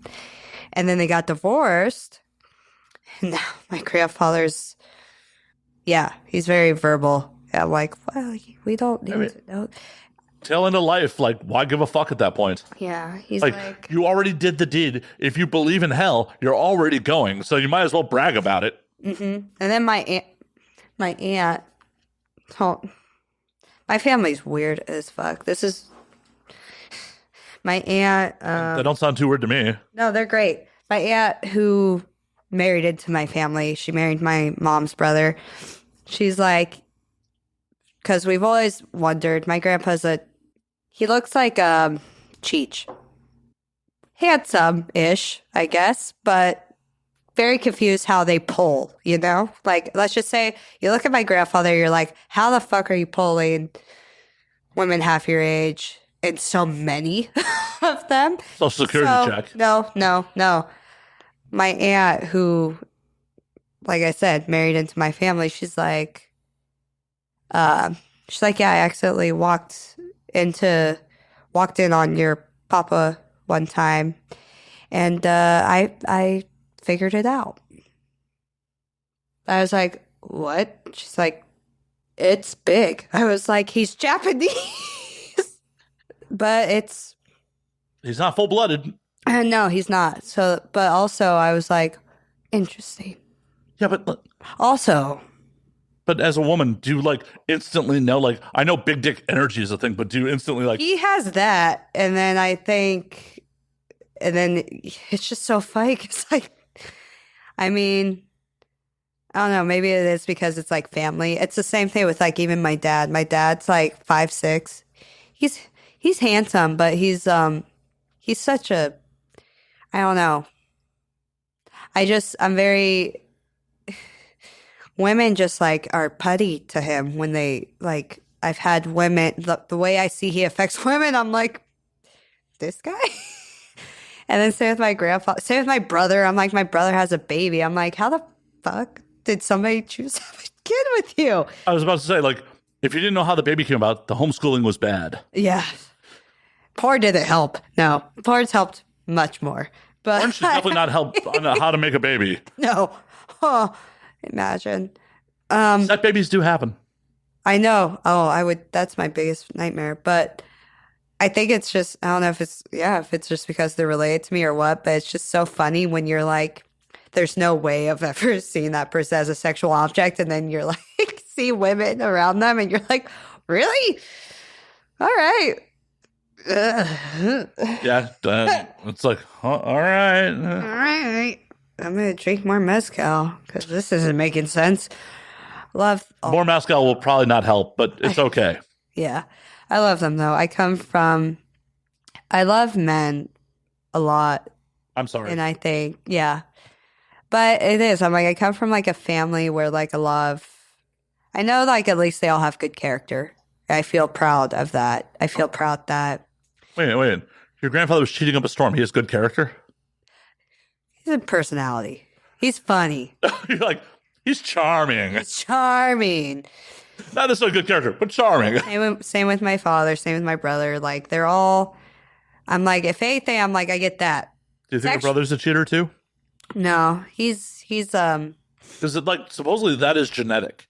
Like cheating. Cheating is genetic. I mean, I don't think my uncle is that way though either. He's so like. I may be completely talking out of my ass, but I'm pretty sure like I read somewhere that Honestly though, my uncle, my mom's brother, he's like kind of like perma-fried from doing so much acid. I still think he has the energy to cheat. Are you looking it up? Oh yeah. Pull it up, Matt. Our findings demonstrate that infidelity and number of sexual partners are both moderately genetical influence. 41% and 38% heritable, respectively. And the genetic correlation between these two traits is strong, 47%. Okay. I mean, that number makes sense. But is that a nature versus nurture thing? Exactly. You know, it's like it depends on like the relationships you see, which of course we all did see my grandparents and were raised with that. I've seen a lot of people in my family, if anything, they've, when it comes to nature versus nurture, a lot of them really just want comfort. Well, doesn't everyone? I don't. That's a lie. You want some sort of comfort, right? Like not when it comes. I don't want to settle. I don't want. Well, yeah, settle's not comfortable for you. Exactly. I didn't want to say that it was for them because that sounded rude, but a lot of people in my family like have chosen to be in the relationships they're in, not because they love the person. That's a lot of people. I know, and it fucking drives me crazy. But it's fine. I'm the weirdo. No, you're not the weirdo. You're the person who's willing to think about it hard enough and be like, huh. Well, I'm not necessarily going to be happy with this person. So why would I fucking... It's why I rarely date. I haven't been in a serious relationship in years. I've dated. I've like had fun with people. I haven't been in a like legit relationship though in a few years because it. Do you get bored with people? But I also am like. That was a yes. That was a yes. For the audio audience, that was a yes. I feel so fulfilled on my own that it's like, okay, I don't need financial security from someone. You just need someone with a good credit score, though. I do need that. But it's like when you feel, I don't know, whole on your own. Right, but you shouldn't be looking for someone to fucking fulfill you. You should be looking for an awesome +1. Exactly. That's what I want in life. I want somebody who I can always have fun with, who is secure enough in themselves that they're not threatened by the porn thing, and who has a good credit score. Yeah, there's nothing wrong with that, except for the credit score part. It's LA. Okay, you don't have to have one, but like that would be nice. That would your chances would get a lot. You know? Yeah, the people that are looking for, oh my God, I need someone to fulfill me. Like, fuck off. Like, it's So many people are though. So many people need this like validation from a partner. They need somebody. People don't think that they're whole. People think they need something to make them whole. yeah. And do you know who propagates that bullshit? Rom-coms. Fucking Rob Reiner. Rest in peace. Oh, did he die? I'm pretty sure he's dead. You should look that up. I really should. Unfortunately, I'm my own young Jamie here, so Look it up. Is Rob Reiner I'm dead? typing. Okay. Jesus. Get on it. I'm on it. Is Rob Reiner dead? I know the question. Oh, okay. I was asking them, but yeah. Okay, he might not be dead. Okay, I was like, I feel like that would have been. I mean, there's a lot of like other people. Well, I misspelled Reiner, so that is not Rob Reiner. That is Robert Reiner, who is from Westminster, London. That is not the right person. So hold on. I don't think Rob Reiner's dead though. I feel like we would have heard about that. I feel like that's something I would have remembered. Why am I good? Like, I'm misspelling Reiner. Reiner or Riener? There we go. It's Riener. Okay. Yep. Rob Reiner. No, he's 75. He's still alive. Okay, there we go. Rob Reiner's still alive. Still probably gonna make some movies for us. Hopefully. To have a very unhealthy perspective of what love is. Well, I mean, he's not Gary Marshall. Gary Marshall probably is really who fucked up everybody. this guy, one of my favorite comedians, has a bit about that. He's like, I used You to can tell us who it is. Brent Morin. He's like, in his Netflix special, he talks about, so I had how he loves rom-coms or loved rom-coms. He's like, now when I go see those movies, all I could think about is a year later. When, it's like when that magic is gone, because every rom-com ends where like every rom-com ends when you're in a honeymoon phase or like when it's just so good. But that, of course, we all know that's not reality. But I'm like, how funny is that? Fucking to be like a year later, where like this free-spirited girl you thought that you met at a coffee shop was the love of your life, and now you're like, this bitch is unemployed. She has an Adderall problem, and thinks that owning a panda is legitimate. And I would have put a ring on that. yeah, maybe. Okay. Well, now we know your type. She sounds fun. Oh no, Sounds so fun. I often have said that like I'm red green colorblind when it comes to flags. So right, aren't we all a little bit? a little bit. Oh no, I will say. I think my weakness with red flags is like the older men thing, but like it's so funny too because now it's like I'm aware of it and I don't let it get like I don't date anybody like this. But when it comes to sex, there's certain people I've had sex with that are much older than me, and it's like the daddy. Like what? How much is much older? Like 20 years. Yeesh. I mean, that's, Eesh. Well, because I'm 25. Right. So like 45. That's 45. Like that's not bad. I mean, I've had sex with 20-year-olds, so. Are you? Yeah. Anyways. I'm 41, so. 41? Yep. Yeah, you're fine. Yeah. I've had sex with older than 45. I'd hope so. Like some of those dudes are still performing. Yeah, exactly. People that were in porn when I was watching porn in high school are still performing. So the oldest person, and shout out, this isn't like bad because you're killing it still and you're a very great performer. The oldest performer I've had sex with is Tommy Gunn. I was about to call that actually. You should have. Yeah, I was about to call that. Like, but he's great. He's no, he's so handsome still. He's Girls, go watch some Tommy Gunn porn.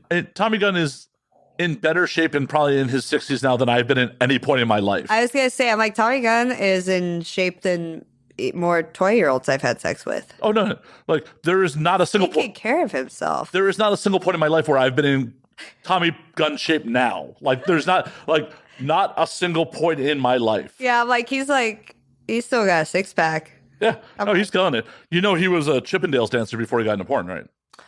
Who else was? Somebody else was. I just found out.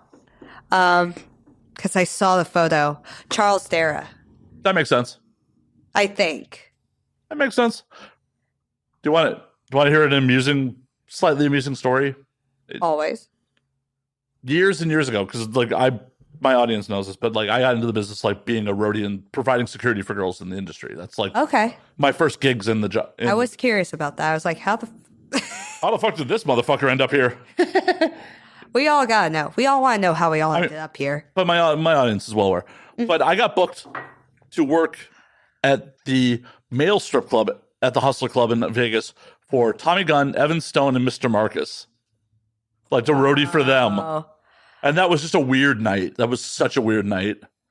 Just because like Evan was, male stripper. Still performing? I don't know if he's still around. I don't know if Evan's still performing. He's definitely doing stand-up these days. Fuck yeah. So many porn stars should and could do stand-up. Just from... Sam Tripoli actually has a really good bit about that. Who? About Sam Tripoli. I don't think I know that. You don't know Sam? No. Host of the Tinfoil Hat podcast. Like he puts on Comedy Chaos at the store. Okay. I'll look him up. He used to host something called The Naughty Show. I don't know. Yeah, Sam's great. Okay. But shout out to Sam. He has a whole bit about like, look at comedy. It's the only place where like porn stars can downgrade to come to. I am misquoting him like a motherfucker, but no, I mean, I was just telling, I think I said it on Jules' podcast maybe, where I was comparing why it makes sense why porn stars and comedians get along so well. I'm like, we're all in this kind of like Wild West gray area of fame where it's like, of course people know who we are. We have a fan base. We're famous, but we're not like we have to be on our best behavior as like an A-list actress. I mean, hell, you're encouraged to be on bad behavior. Exactly. Same with comedians. So I'm like, we can monetize off of being absolute imbeciles. Hey, that's why we all get along. That is my whole career. Same. I'm like, that's my favorite part about this.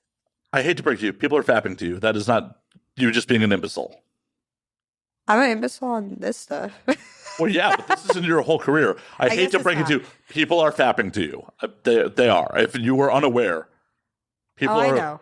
Okay, so modest. You're like, I know. Well, no. I know. Swimming pool's full. Fucking loaded. I actually did the math on, at one point, Lisa Ann posted like how many views she had on Pornhub and did the math of how like the average ejaculate, how much that would take up in mass compared to how, it was literally like an Olympic swimming pool full of semen that had been spilled to her, roughly. I mean, I've even fapped to Lisa Ann, so. But that's goals, right? To like have an Olympic swimming pool of ejaculate spilled to you over your lifetime.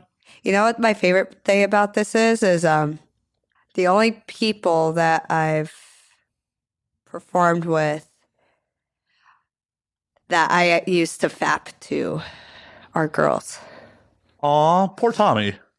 Oh, no, I wasn't like a big porn person. I didn't really watch that much porn, but when I did, I always liked girl porn because it just felt, I don't know, just like sensation wise, I felt like I knew,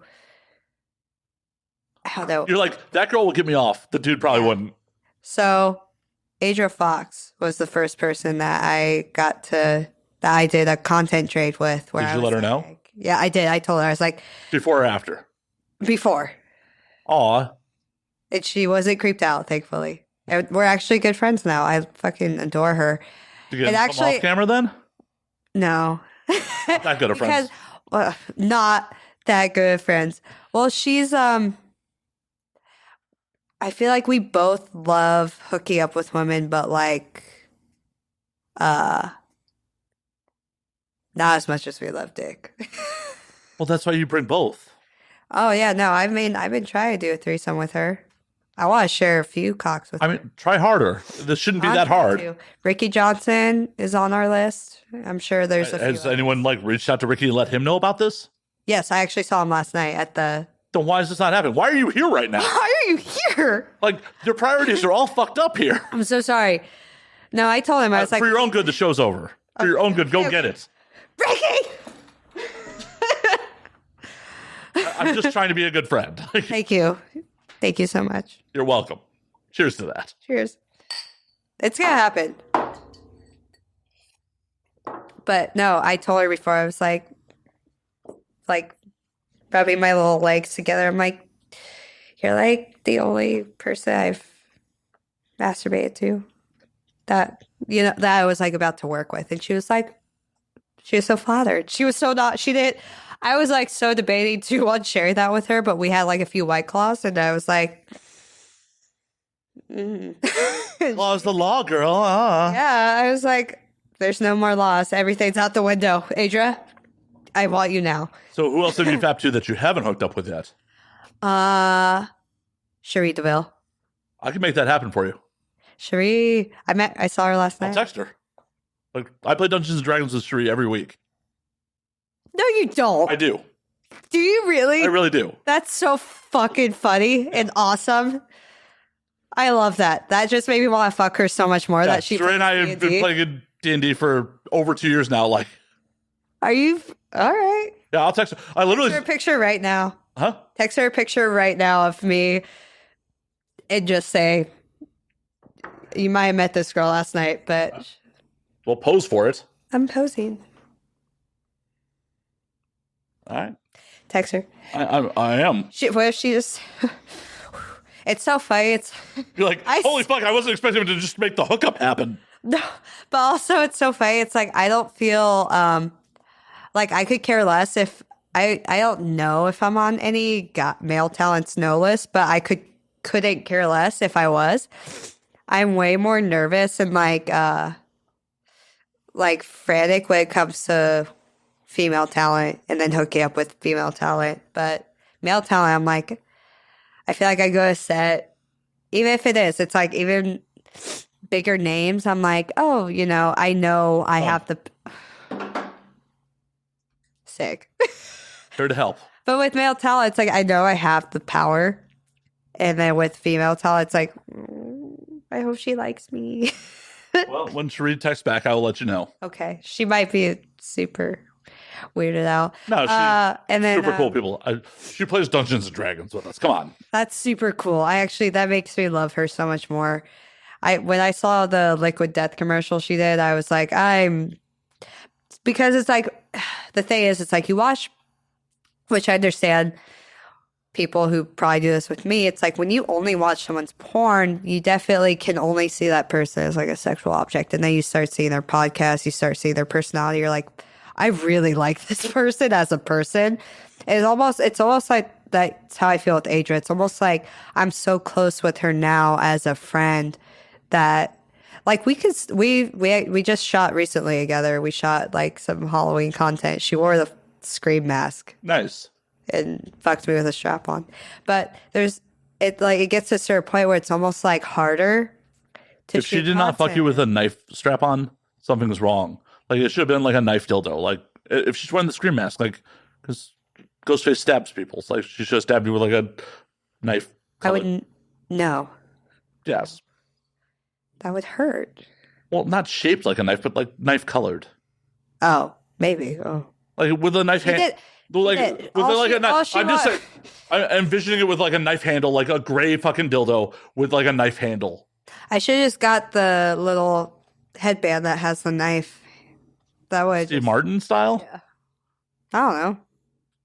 Sorry, I guess I'm living out my own sexual fantasies in the middle of this podcast. Like, oh no, but I'm directing a scene that's already happened. It already happened, just so you know. Maybe next year. Next year you can direct my and Adra's sex tape. But That's on record. That is on fucking record.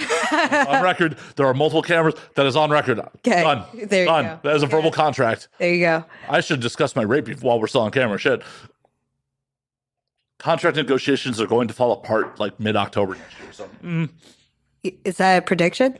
yes. Okay. I'm not cheap. Oh, just personally. I think as a whole. I was like, Oh, no, I'm very cheap as a whole. oh, wow. They're That not was all me gold. doing but I know.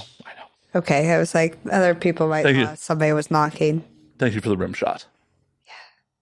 You're welcome. Anyways, Anyways, I told you, like, I was going to bring you to a chaotic podcast I versus. know. We haven't talked film. I know. Like, before we booked this, it was like, we were going to talk film, like, this whole fucking time, and we have not talked. Like, I kind of tried to segue to it a little bit earlier when I was like, talking about angles and cinematography and porn, and then we didn't end up there. So let's just do, like, the completely unnatural segue, like, some movies. Some movies. Some movies. We're here to talk about movies. No, honestly, when you posted, like, that movie list and it started with 12 Monkeys, like, I don't know if that was just in, like, because of, like, sequential order, but it was like, holy fuck. She has 12 Monkeys on her fucking list. Which just, the amount of people, especially at 25. Terry Gilliam. Yeah. I love Terry Gilliam. 12 Monkeys. Honestly, they from that time period that Bruce Willis did are probably my favorite movies, actually. Which is funny because it's not even like that. It's Bruce Willis as a... Wait, you like Color of Night? Yes. That was on the list. I don't... It was on the list. I'm sorry, I didn't You memorize didn't read your the list. whole list. I read it. Did you watch Color of Night? It's been a long time. It's a good movie. Sarah Jessica Parker is his co-star, right? No. Oh, I'm thinking of, like... The girl who... When I looked up this girl, it pissed me off so much because this is another reason why... When you do a job in entertainment and you get cock blocked for filming from your husband... So... Look up the actress's name. I can't think of it right now, but she is so brilliant in that movie. But she ended up marrying the producer of that movie, and he started being like, when they got married, like, if you hire her, you have to hire me. And nobody wants to fucking do that. Right? So, by the way, I was thinking of Striking Distance. Oh, yeah. Like, that's a bad Bruce Willis movie. Okay, yeah. That was Sarah Jessica Color of Parker. Night's a good one. Right. I got this. The Striking Distance came out in 93. Color of Night was 94. I confused the two movies. That's fair. But... Like, Striking Distance is Bruce Willis on a boat with just Sarah Jessica Parker. Like, okay. I don't even think I've seen that movie. well, it's around the same time. Okay. Well, 12 Monkeys. Color of Night. Striking Distance. Fifth Element. Striking Distance is 17% on Rotten Tomatoes. That's why, like, I got too confused. I'm like, how do you like that movie? Color of Night. Color of Night's a completely different movie. Color of Night is a completely different movie. You should look up that actress. What's her name? Because I need to give credit. Well, She's brilliant, and I feel like she should still be making movies. Jane March. Jane March. She is so good in that movie. But since you were thinking of another movie, have you seen that movie? Maybe. All right. I mean, it is almost 30 years old, so It's a good movie. She's so good. I can fix this like shortly after the podcast. Okay. You bet. Yeah. I want What? I want Do you 2-page. need to threaten me on that? Yeah, I want a 2-page essay on your analysis of the. I'm illiterate. I can't give you a 2-page essay. Okay, fine. I could talk into a microphone for like an hour, but Fine. We'll do another episode where we literally just. oh my god, you're just inviting yourself back. Wow. Yeah, there's so much more when it comes to movies that we need to cover that we did not get to today. I mean, the show's not over. How much longer do we have? Wow. Ouch. No.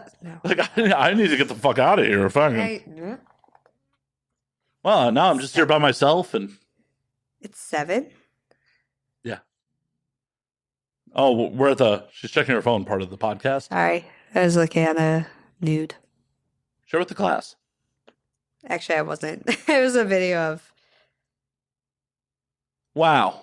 Just. Oh, it is a nude. Oh, neat. Kind of. Well, don't share with the camera, but. Yeah. Oh, okay. Dante? Yeah. Okay. He was. I have no idea what. Does male talent just randomly send you nudes? No, just ones that I have sex with. So, like, all of them, because there's only like 10 dudes who are only like 10 male talent in all of the industry, so. Yeah. I don't know. No, me and him are friends. He's super sweet.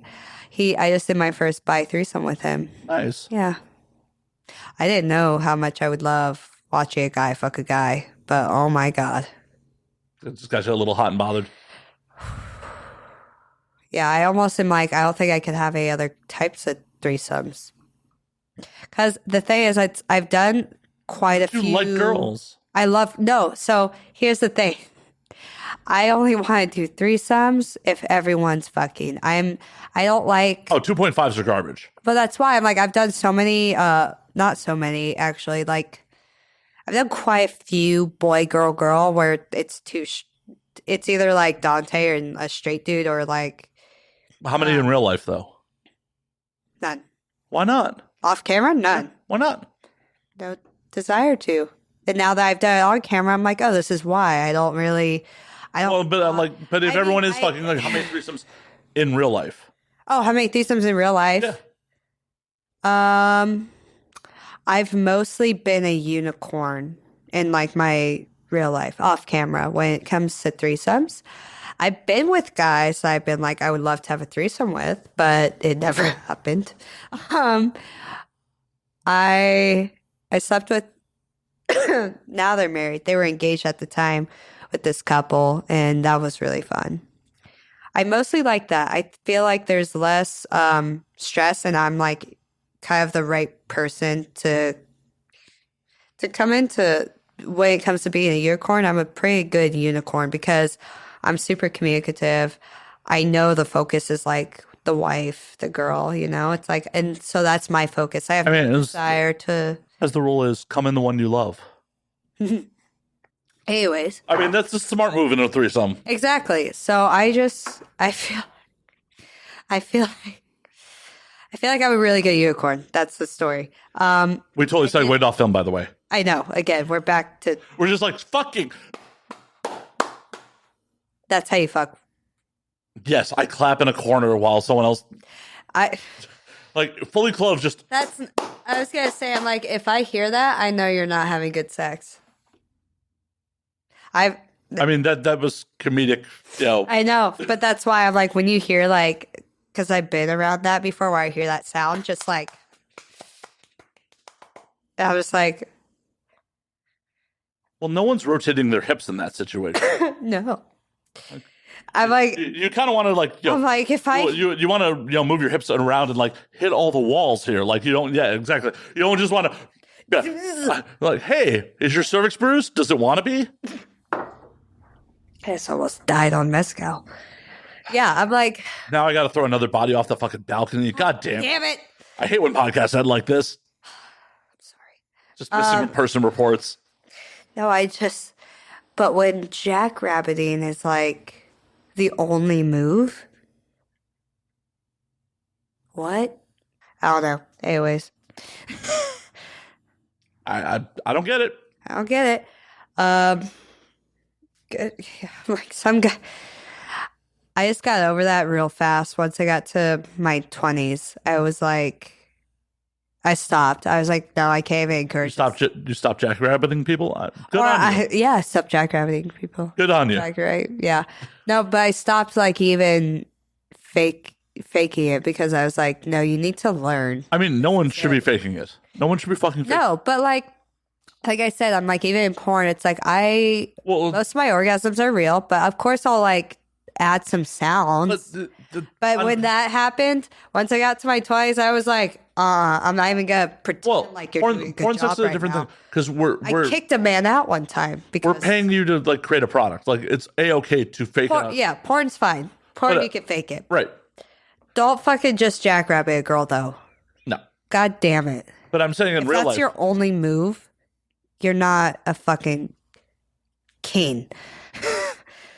Also, don't call your man king. Can we all agree that that's fucking stupid? Duke. Duke only. That's all. Yeah. Maybe count. My jester. Maybe count. You're just like, oh, my jester. Count? I'm going to actually use that one. I'm going to see how that works. I'm going to call a guy Count later and see how he feels. He's going to be like, what? Still royalty, motherfucker. I know, but like when women actually, like for King real. sounds like a lot of responsibility. So much. I'm like, don't put that on him. No, but when I just like, I cringe when they're like, my king. I'm like, he literally cheats on you all the time. Like if a woman ever called me their king, I'd be like, the only person you should call your king is like maybe your father if you have a healthy relationship with. That's not healthy. That's not healthy. No. Like, you think your father fucked you into this world by divine right? Like, come on. Moral of the story, don't call your fucking man king. No. Don't call him king. He's No, not king. You're not my queen because I don't want to have to behead you. The only time people are allowed to call me queen are gay people. That are the only, drag queens can call me queen. They could go, they snap and go queen. That's fine. Anybody else does not get to call me queen. I also love that we like dipped our toe in film for like 10 seconds. We're like, Terry Gilliam and then sex. Yeah. Well, somehow this led back. I figured out how we got back to it in my mind. But just, your obsession with Bruce Willis. I get it. Like, he's No. another short, bald, sexy man. And you're like, oh, God, I got to flip the feed to Bruce Willis in the 90s. yeah, I'm like, how? I figured it out. It's cool. I know. Well, I hope you know. I hope you know you know what you like. Like, I hope. Like, you're too old to like try to be like, why are you flicking a glass at me? I need another cube. Oh.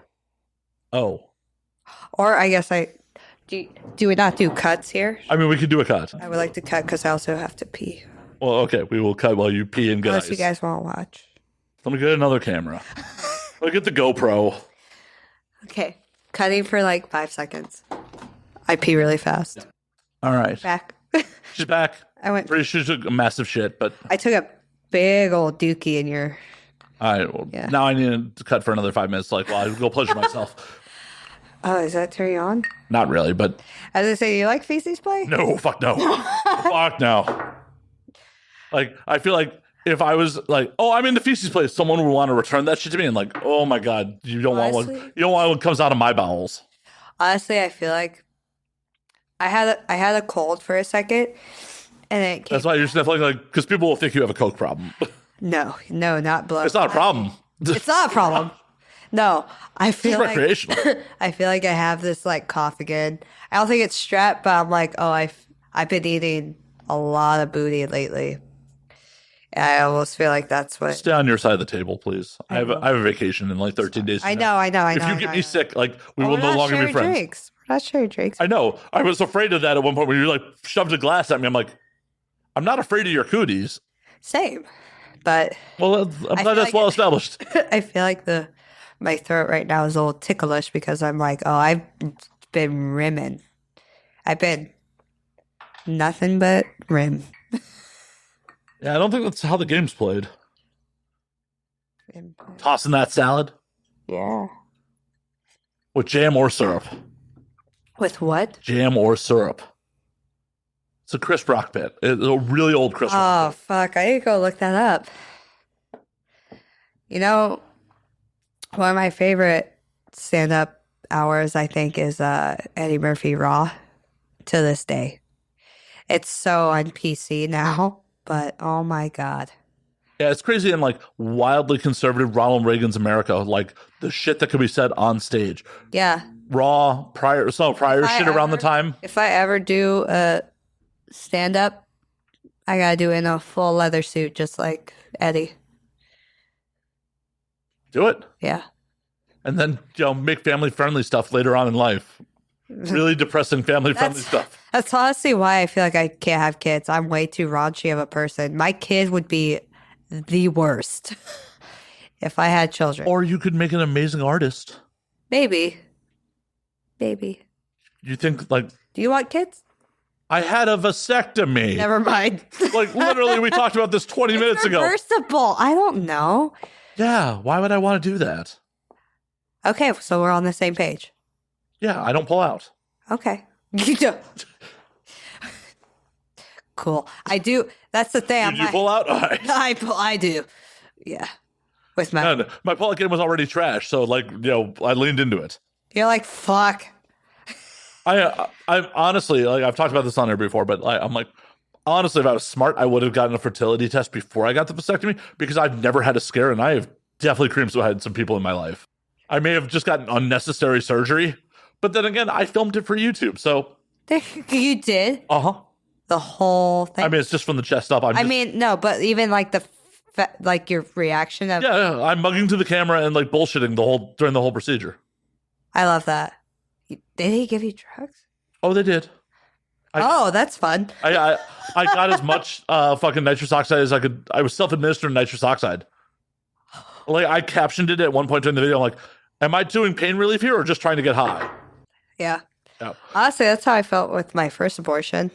Do you know what they do if you do the procedure? I mean, they just, tap on you and the baby goes to God, right? Yeah. Oh my God, you're so well educated. They give you Modern America, baby. They give you pure, which it's not. It was. So first and foremost, how many abortions have you had? Only 2? Why not lucky number 3? Because now I'm on birth control. I'm like, after the last one, I just was like, and then I start, and I'm in porn. I don't want to get pregnant and then be like, whose is it? I don't need a step baby. This is why you keep a spreadsheet of who you work with. Okay. I mean, I have friends who actually legitimately do that. Wow. They keep a spreadsheet of like who their scene partners were. So like, I can remember. I mean, I remember like for now. So you're fucking working a lot. Yeah, I guess probably once I'm a few years in, then it'd be really hard. But hopefully. You're so funny. That didn't sound sincere. You are. You're funny. You're a funny guy. I enjoy this. You're fun. Don't worry, I'm not gonna try to fuck you. I've been known to be the predator around comedians. Good thing I'm not one of those. He's almost died again. I mean, I'd put out. Don't worry. Oh, okay. I mean, we're just laying the cards out. So, do you do comedy ever? No. I mean, you're looking at it. This is it. Yeah, like I am not a strong enough writer to get up on stage and do stand up. You know, the thing is, my friend who does stand up, he was showing me in his notes, which is actually kind of how I like remember lines. It's like, you just gotta remember like a key word. And he has that. He doesn't have his bits written out. He has keywords that lead into the bits. I was like, oh my God. It kind of made me feel like, I'm like, I don't think I could do stand up, but I was like, I could at least write or remember a joke to do. I don't know. See, for me, my humor is very reactionary. I'm very good at playing off other people. Right. No, that's why I'm like, I feel more like that. Like, I don't know if I could I don't think I could go to the store, get up on stage, do bits, and like not throw up. Well, I'm not even afraid of bombing. Like, I'm not even like afraid. It'd be a very humbling experience, but I just like, the thing is, I'm like, I would just feel like so bad that like they had to experience that. No, I'm happy to inflict my bullshit on other people. It's one of those things where like, I wish I was. I would totally be doing stand up right now if I felt that way. Well, for me, it's one of those things where like, I don't feel I'm a strong enough writer to actually sit there and like write jokes. Like, I'm very good at like in this environment and even with multiple just natural, like just bullshitting and like fucking throwing wild shit at people, but to like construct a joke that is going to land consistently. No, I mean, that's the beauty of podcasting. Why, like, I mean, the only podcasts I really listen to are comedy ones because it's like they have not mine. I watched some clips, but because you'll have comedians on. What I like about comedians. Oh, are you kidding? I definitely have comedians on. Okay, I'll watch those ones. But Kreischer's been on this fucking show. Okay, I will watch that one. But the beauty of the comedian podcast is having someone on and watching the natural state of two comedians doing yes and, you know? Oh, I know. You can't really do that with everyone. Some porn stars actually can do that, though. I know. Those are my favorite guests. Yes. It's all about just committing to the bit. And part of me, I want to wait until I hit 100K on all my socials before I ever debate on doing vlogging or a podcast. Because I've thought about it, but I think it'd be fun on a podcast. I mean, it'd be fun. This one's going all right. Yeah. I won't steal your bit though I won't steal this part. I won't do a drinking one. I'll try. I mean, you can. Should I do one where like this is not a unique idea. I know. I invented drinking on podcasts, everyone. That's right. If you fucking drink on your podcast, I'm coming for you. I'm going to sue you, Andrew Santino. Oh my God. I love him. He's actually like Probably one of my favorite comedians right now. Who else do you like? I love Santino. I love Bobby Lee. Brent Morin's probably one of the most brilliant and underrated comedians. I love Bobby and for a completely silly reason. Dad, I talked about it earlier. I've talked about it on like the last 2 podcasts I've been on, but did you see that? I think I saw it briefly. My Bobby Lee, the reason that like I like Bobby. Why do you like Bobby? Because LA Podfest 17, I was talking to his old manager, like trying to get him to come do the podcast while I was there. Mm-hmm. And Bobby apparently just thought I was somebody because I'm talking to his old manager and like we're talking like we actually know each other. Yeah. And then every time since then, when Bobby runs into me, he's like, "Hey man, what's going on?" Like I actually fucking matter. So that it's amusing to me. He's sweet though. He's not like somebody who really like. He's not someone who's too famous that thinks he's like above it. Oh no. Like, he came up to me, and he was so sweet. But he. Have you looked in a mirror? What? I'm saying. Well, okay. There's a difference between a comedian being nice to you and a comedian being like acting like I fucking matter. Like, is okay, it okay, fine. I'll give you that. Bobby, yeah, but I don't think Bobby wants to fuck me. I would not put money down that Bobby wants to fuck you. Like, I would not. That would be a bad bet. Well, Bobby came up to me at the store. It was so funny because I did not know this was gonna happen. I was there watching Brent, and he's like, "Oh, Bobby wants to say hi." I don't even know why. Oh, well, I was with my friend. You do know why. No. I was with my friend Sawyer, who manages Stella Barry, and Stella was just on his podcast. So I thought he was saying he wants to say hi to Sawyer. And then, and we go outside, and he just walks up to me and looks me in the eye and shakes my hand. It's like, "I love your team skate scene." I was like, oh my God. Yeah, see, the difference between the two of us is Bobby thinks he knows why he knows me. He actually knows why he knows you. Yeah, no, apparently Pauly Shore and Bobby Lee. I was like, I did not know they knew who I was. Oh, Pauly's a giant creep. Not a creep. Oh, are you kidding? Okay, fine. Well, one of my favorite Pauly Shore moments. Let me tell you this. Okay, fine. Go. This is AVN 18. We're at the Evil Angel media only party. Mm-hmm. My former roommate brought his friends with Pauly and brought Pauly to that party. Uh-huh. Pauly says something to Katrina Jade, who is still married at the time. Her husband's there. Uh-huh. He ends up talking to Katrina's husband, and all of a sudden, in the middle of the party, he just screams, "If she wants to fuck you, bro, she can fuck you." Whoa. And I went to ask him later. I'm like, "What the fuck did he say?" He's like, "I've worked in porn a long time. That is some of the creepiest shit I've ever heard." Oh, shit. Okay. I wonder. I probably shouldn't be blasting this on the internet, but Hey. Pauly's a strong enough man. I don't think he'll ever see this. That, but also I don't think he'll. Fuck. That, but also, he won't. The thing about comedians is, they have at-bats. They're fine. They can handle a few comments like that, just like porn stars sometimes. I don't think a lot of people know, though, that Pauly dated a big porn star in, the 90s, Savannah.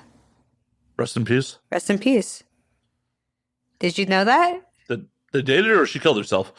That they dated. I don't think I did. But I feel like I honestly wouldn't put it past him in any way, shape, or form. Well, it's not like I'm justifying why Pauly's a big porn fan, but I feel like his appreciation kind of comes from that because he actually really loved her. And in interviews and stuff, I kind of. Oh my God, he loved a person who is not defined by their fucking work. Oh my God. But that but oh my God. So I almost wonder if he kind of. I don't know. People are probably going to think he's just chasing the dragon. He's just I'll find love in porn. I don't know. I don't know why, but I feel, or maybe that he just supports it. I'm not defending. I'm sure. I don't know, but I always thought that was a special thing that he dated Savannah and that it was actually a sweet relationship from what I've heard. I mean, these things definitely can happen. Yeah. No, but so I just I feel like other people might think it's creepy like that he likes porn or that he No. goes to AVN, but I don't feel like it is. I feel like it's kind of like, and I might be totally wrong, but It's fucking creepy if people don't admit that they like porn and wish that they Yeah. could go to AVN. yeah. Well, he's not either. Anyways, I'm just saying, the majority of people that are listening to this podcast. I just love Pauly Shore. I'm not creeped out by Pauly Shore. Oh, I I don't. love that Pauly Shore is a porn fan. I'll just say that. That's the only thing I'm saying. I have nothing. Not defending. I'm not trying to make. There's nothing. I don't dislike Polly in any way, shape, or form. Right. I just thought that was a He hilarious just moment. said something creepy. Yeah. Yeah, And, like, that's fine. We all, yeah. he said something creepy to Not we one all. of the creepiest people I know in porn, and they were creeped out about it. Like, Oh shit. Pauly, what'd you say? That's fair. That's fair. yeah, that's not a on-air talk, but like I'll tell you about it because that happened.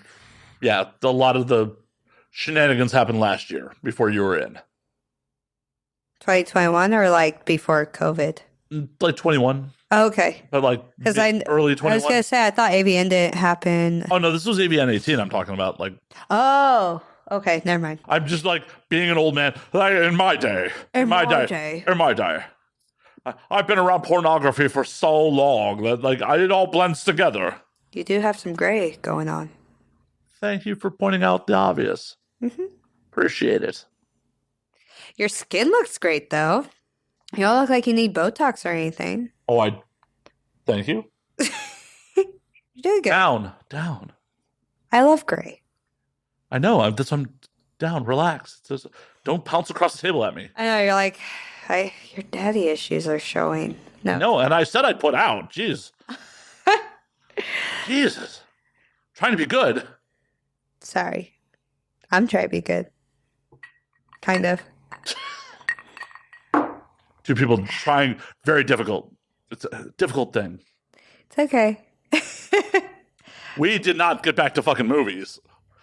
Anyways, Quentin Tarantino.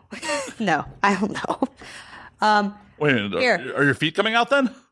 Yes. I actually have a few lists that I didn't share that day, but so I have like 3 lists I think I've made so far. I have a list of movies I like, movies I want to watch, and movies that make me ugly cry because I always get asked a lot of times by women, what's a good movie to watch if I want to like get a good cry in? And so I made a list. And then my friend the other day, who actually was when I was at the store with, she was like, Sawyer, she was like, you should start charging people for the movie list that you make. I'm like, that I would, mean, that's a thing. because I like, I mean, I will, I'm not, Because I will make movie lists that I will charge people for now. I will, well, I'm like, I don't feel like I need to charge them, but that was a fun idea. I mean, I'm very happy that like Love making lists. I love that like 2 of the posters in my living room. You're like, I haven't seen those movies. Like, And I don't feel ashamed to admit that because No, nor I'm a should you. cinephile. Here's my to watch list. well, nor should you feel ashamed. But like, one of my greatest joys in life is introducing people to movies. Like, Yes, same, I love fucking. same. Yeah, Like, have you seen this? Like, let's watch this together. Like, yeah. Or if I'm not with someone, I'll like give them a recommendation, and then I love to hear. you've never seen No Country? Actually, well, I kind of just watched that recently. Dunkirk's all right. Actually, I just watched that. Well, hold on. Sorry, I just watched that. Now the one. question is, with Old Boy, is it the Spike Lee or the Korean version? Not Spike Lee. Okay, good. Korean, yeah. You know they made a remake of it. They did. Yeah. Starting fucking Thanos, Josh. Oh, I love that. It was like, you're Brolin? just Thanos now. Josh Brolin. Josh Brolin. Like, you're second generation Hollywood. You've been in a lot of shit. Thanos. Thanos. No, Yeah. Josh Brolin's great though. Josh Brolin. Yeah, they made a remake with Spike Lee directed with Josh Brolin. That's interesting. There will be, like, you haven't seen, wait, which Matrix have you not seen? You have not seen the original Matrix? How does it feel to be kidnapped? I think that's what's happening the minute we wrap this fucking show. Like, I just haven't. I don't know why. Which is crazy because well, my big well, I'm while we're still recording, do you consent to being kidnapped to watch the Matrix after this? yes. Okay. Cool. Okay, but my birth dad, he's a big sci-fi fan and he loves that movie.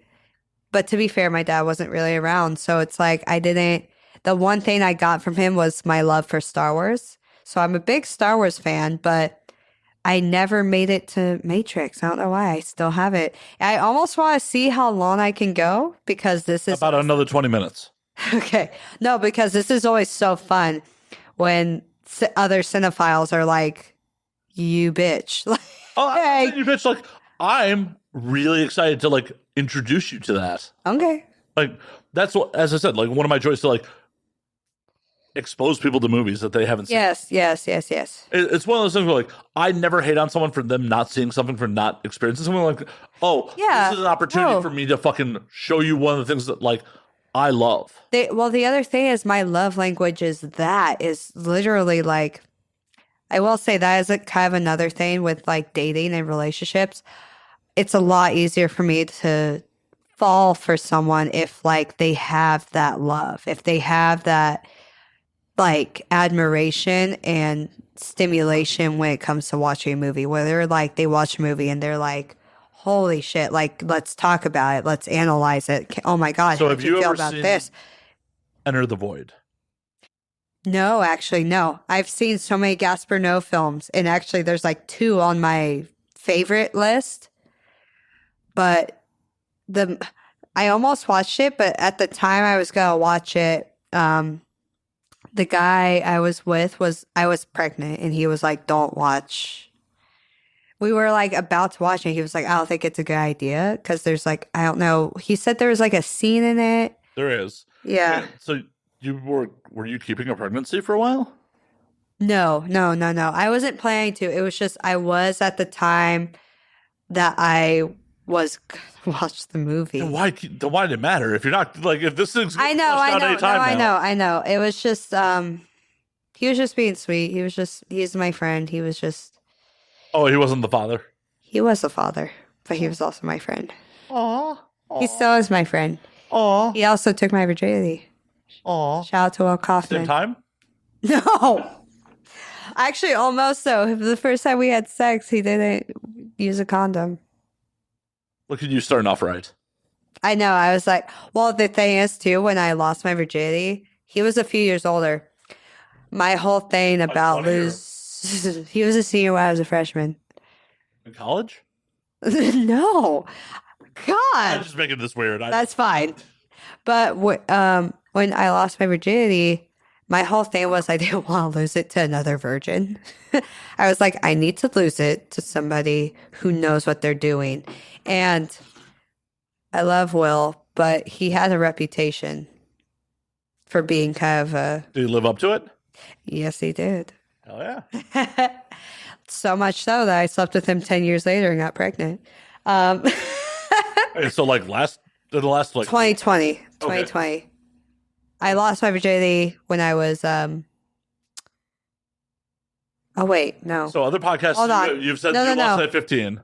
I lost I did it. a little research. Yeah, you did. So it's like No, you're okay. 25 now. I'm like, No, it was like I last didn't- week. You're just like, no. oh, fresh off an abortion right to I'm the sorry. podcast. Now I'm realizing no, it's been 10 years of knowing him and stuff. I got pregnant when I was 23. Well, I'm not here to judge if he knocked you up like last week. I'm not here to judge. I actually just got the abortion today. No. Well, cheers to that. Fucking woo! No. I do not. Not another Yeah. one of those in the 20s. I get it. Yeah, but it was I was 23 when I got the abortion. And when we were Did he take you to hanging the out clinic? again. No, the same week I was getting my abortion, he had a seizure and was put in the hospital. That's a fucking lame excuse. Like some men will just do whatever they can to get out of fucking being there for. The thing is, it was like I was bummed at the time, and now I'm like, Wow, that's heartless. Like he almost died. well, no, God, you're fun.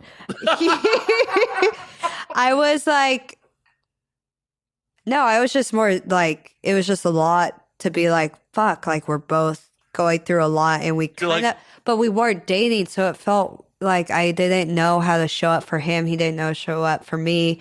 Now we're in a place where we're like, we love each other so much but as a relationship, What's fucked up is it doesn't work. in the course of 72 hours, you could have ended his whole line.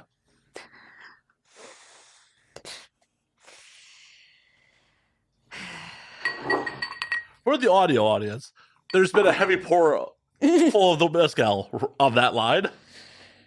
God. Where does this go visualize? Just YouTube? Yeah. Nice. Love Sometimes Pornhub. it. Hello.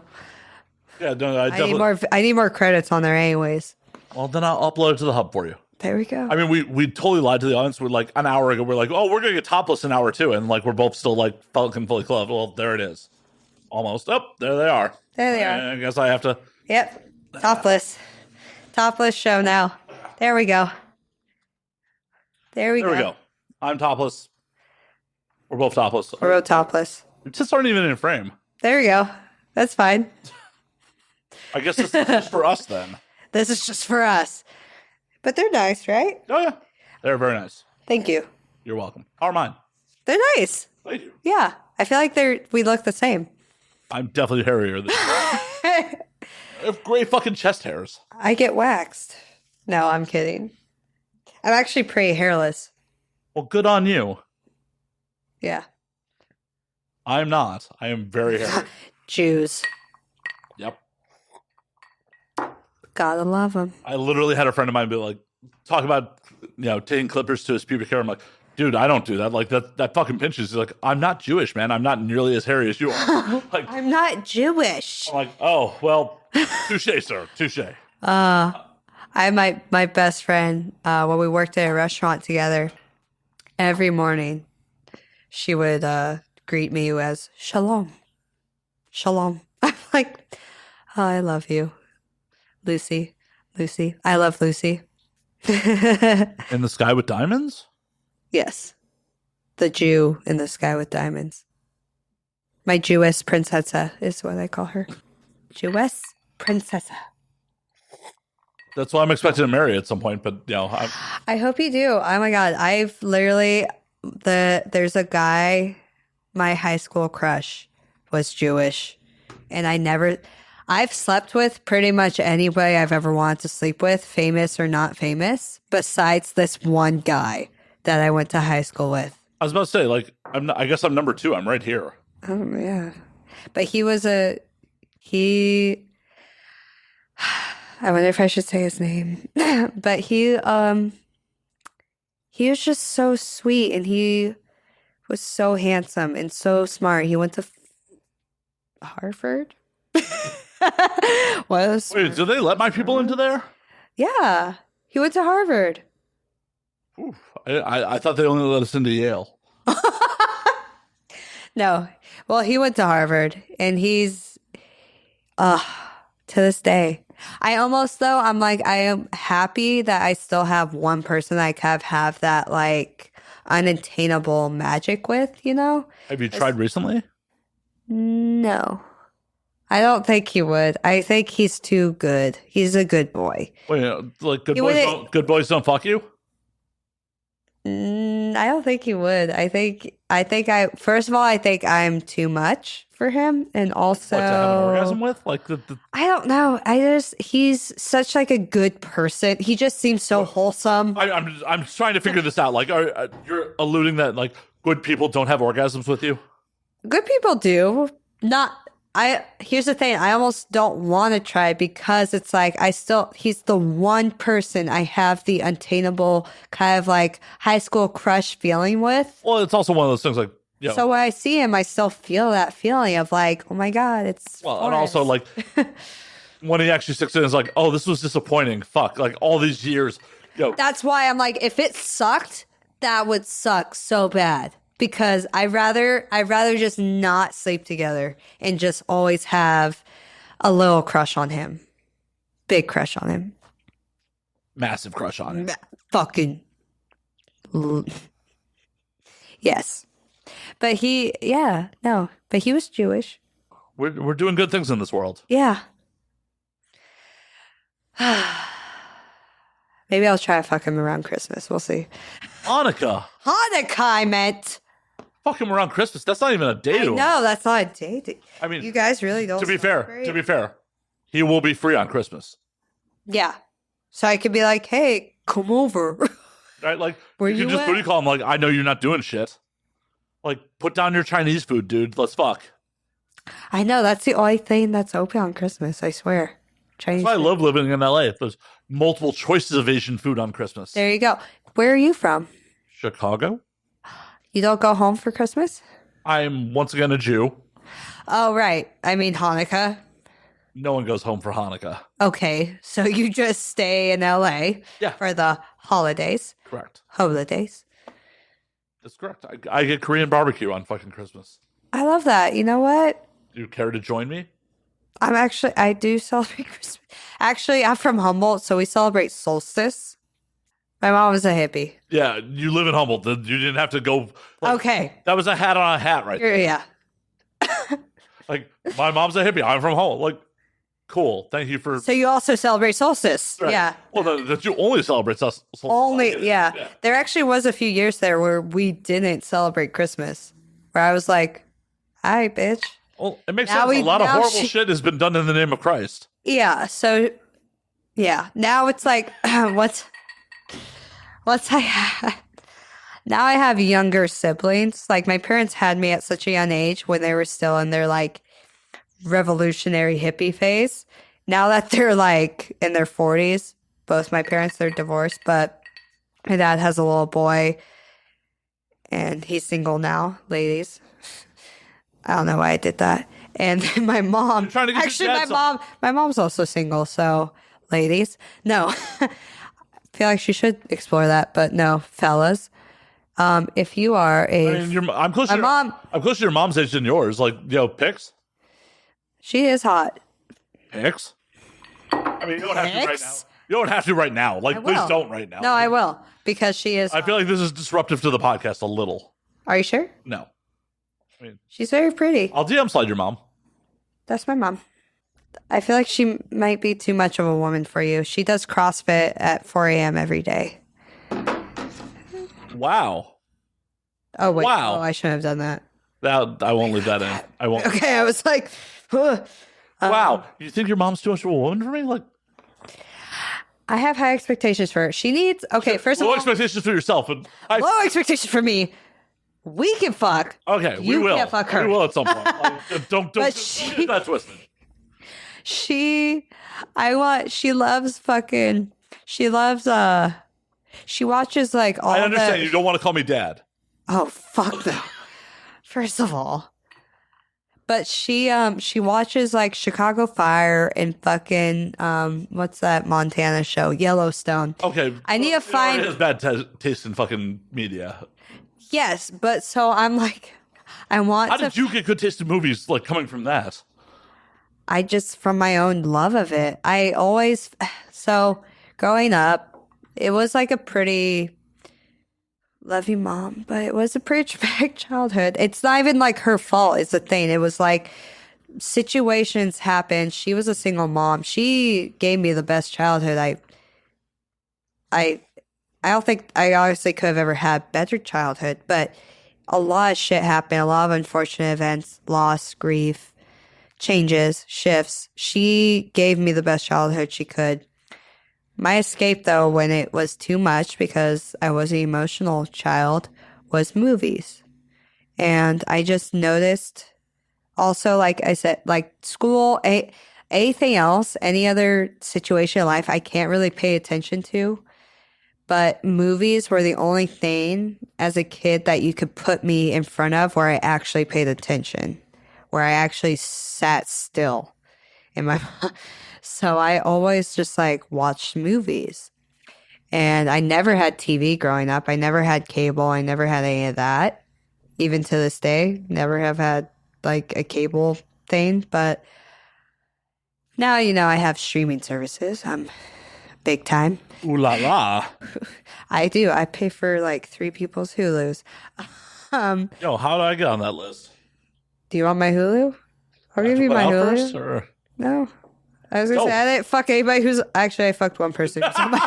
Like, You're 33% of the people. I was gonna on say, that I'm like, list. actually, I did fuck one person who has my Hulu information. But 33%. It's an acceptable fine. number. it's fine.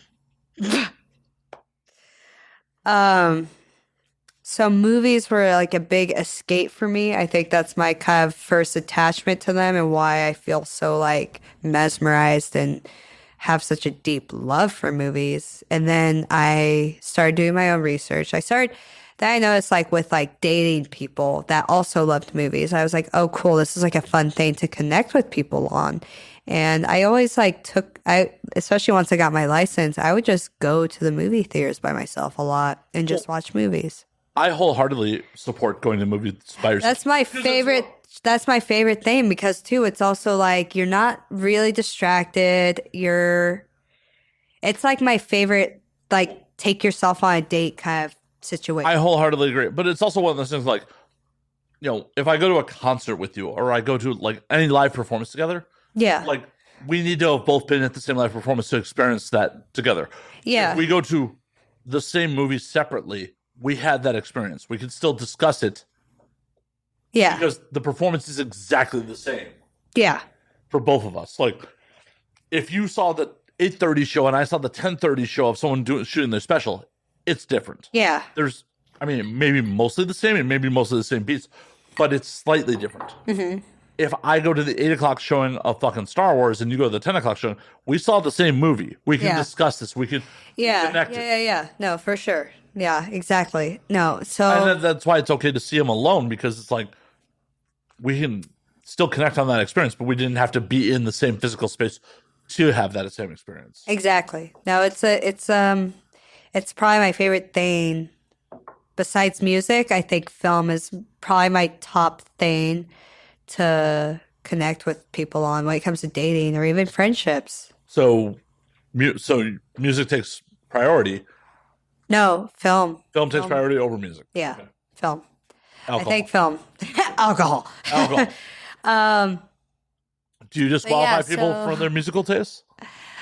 No, movie. I don't want to say I do because there's Nothing wrong if you do.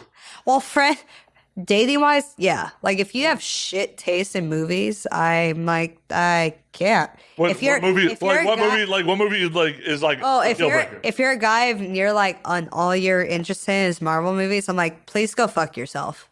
Please. I don't you don't know good movies. You know high budget movies.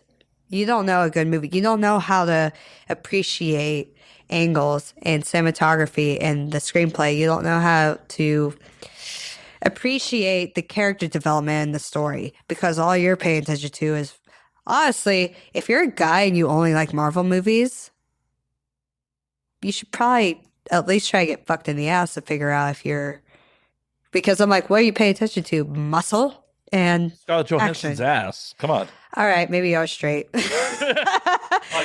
I mean, I was looked at the first shot of Lost in Translation just right there, and then I've been following it for 20 years later. If you watch Lost in Translation, you know good movies. If you only Whoa, shit, I outed myself. Fuck. Fuck. I was just trying to beta myself right there, and I just failed. yeah, or just I love Step Brothers. I love comedy movies, but if that's all you know, your personality to me has there's only so much depth I can really connect with. If all you're doing is quoting Anchorman, You're also an old. maybe. That movie's fucking 15 years old at this point. Oh, well then I'm old because I feel like every guy that's my age does that. 25. Yeah. 25 and to the 25-year-olds are I'm a big deal. yeah. Same with, quoting Step Brothers. It's funny though because Step Brothers is actually a movie that me and my whole family can quote. All right. So that is a fun thing. I come from a family, I have a lot of brothers. I'm the oldest of 5 and I have a lot of brothers. So your whole family's polygamous trash. Got it. Oh my God, yeah. Especially my dad, because I have a stepfather, but my stepfather had to get a vasectomy because my mom is so goddamn fertile. And then now they're not together, so I'm just so worried. Don't worry. I'll treat her right. Shut the fuck up. I am so. Okay, I won't treat her right. What do you want me to say here? No, but I'm so worried about both my parents because they're both actually still pretty young and still fairly attractive. That I'm like, I even told my dad, I was like, please don't get any more people pregnant. My mom, she has the responsibility. She knows she doesn't like, especially just. Yeah, she had to actually carry the life inside her. I understand why she doesn't. Well, want to that's quit why again. she's done. I trust dudes her. were like, oh, I trust her that she's done. My father, on the other hand, I'm just like, please don't get any more people pregnant. Just don't. Just don't. Just don't do it. You don't even take care of them. I was like, you're not even... Anyways.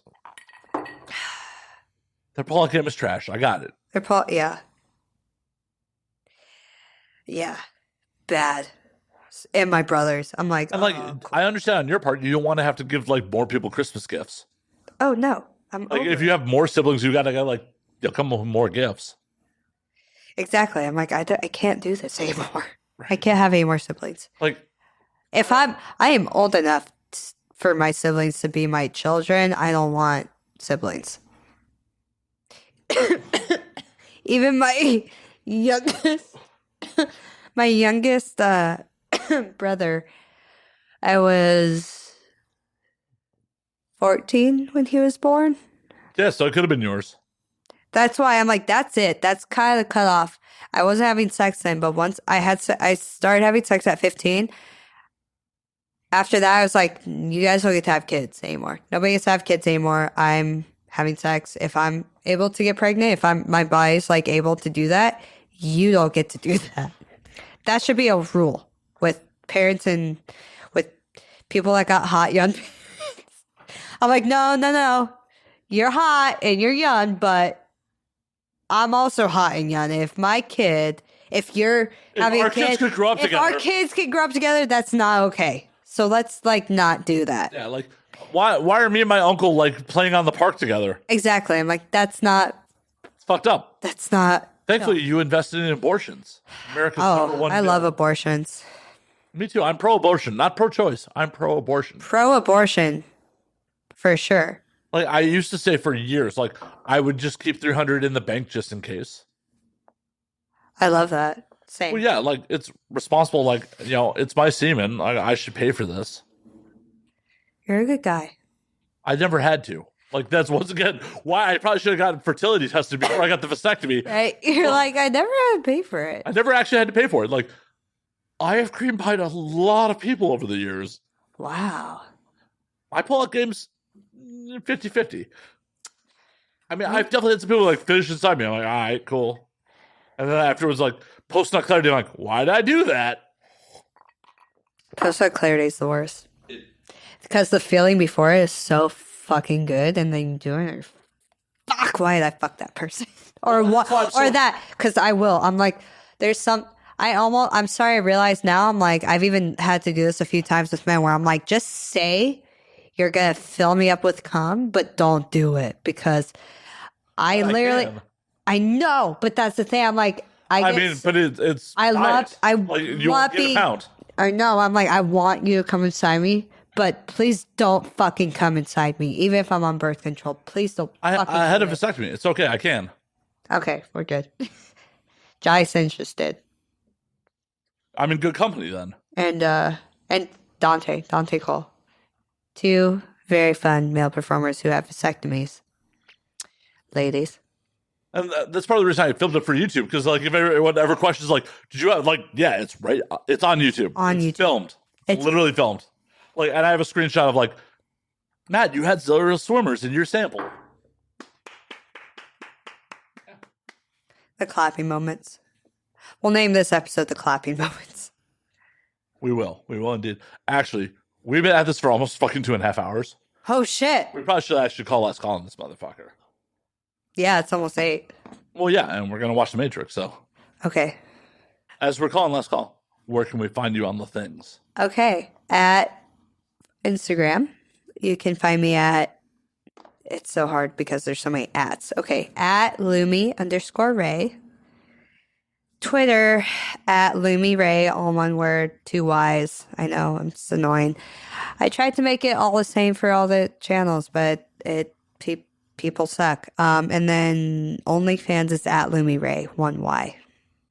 And as always, you can find me at Matt_Slayer on Twitter, Matt Slayer on Instagram, Matt F. Slayer on Facebook, twitch.tv/Matt F. Slayer. You can find the Patreon, which, well, if they're in frame, the uncensored version of this podcast, like, I don't think Lumi's tits are in frame. I don't think they are. I think I actually. I feel like they're just for me. There you go. At patreon.com/Matt Slayer. And you can find the podcast and Now We Drink on Twitter and Now We Drink on Instagram. And until next week, drink up, motherfuckers. Because we are. Cheers. Cheers. Cheers. Yeah, I actually have to cheers when you say that. I know. I'm so sorry.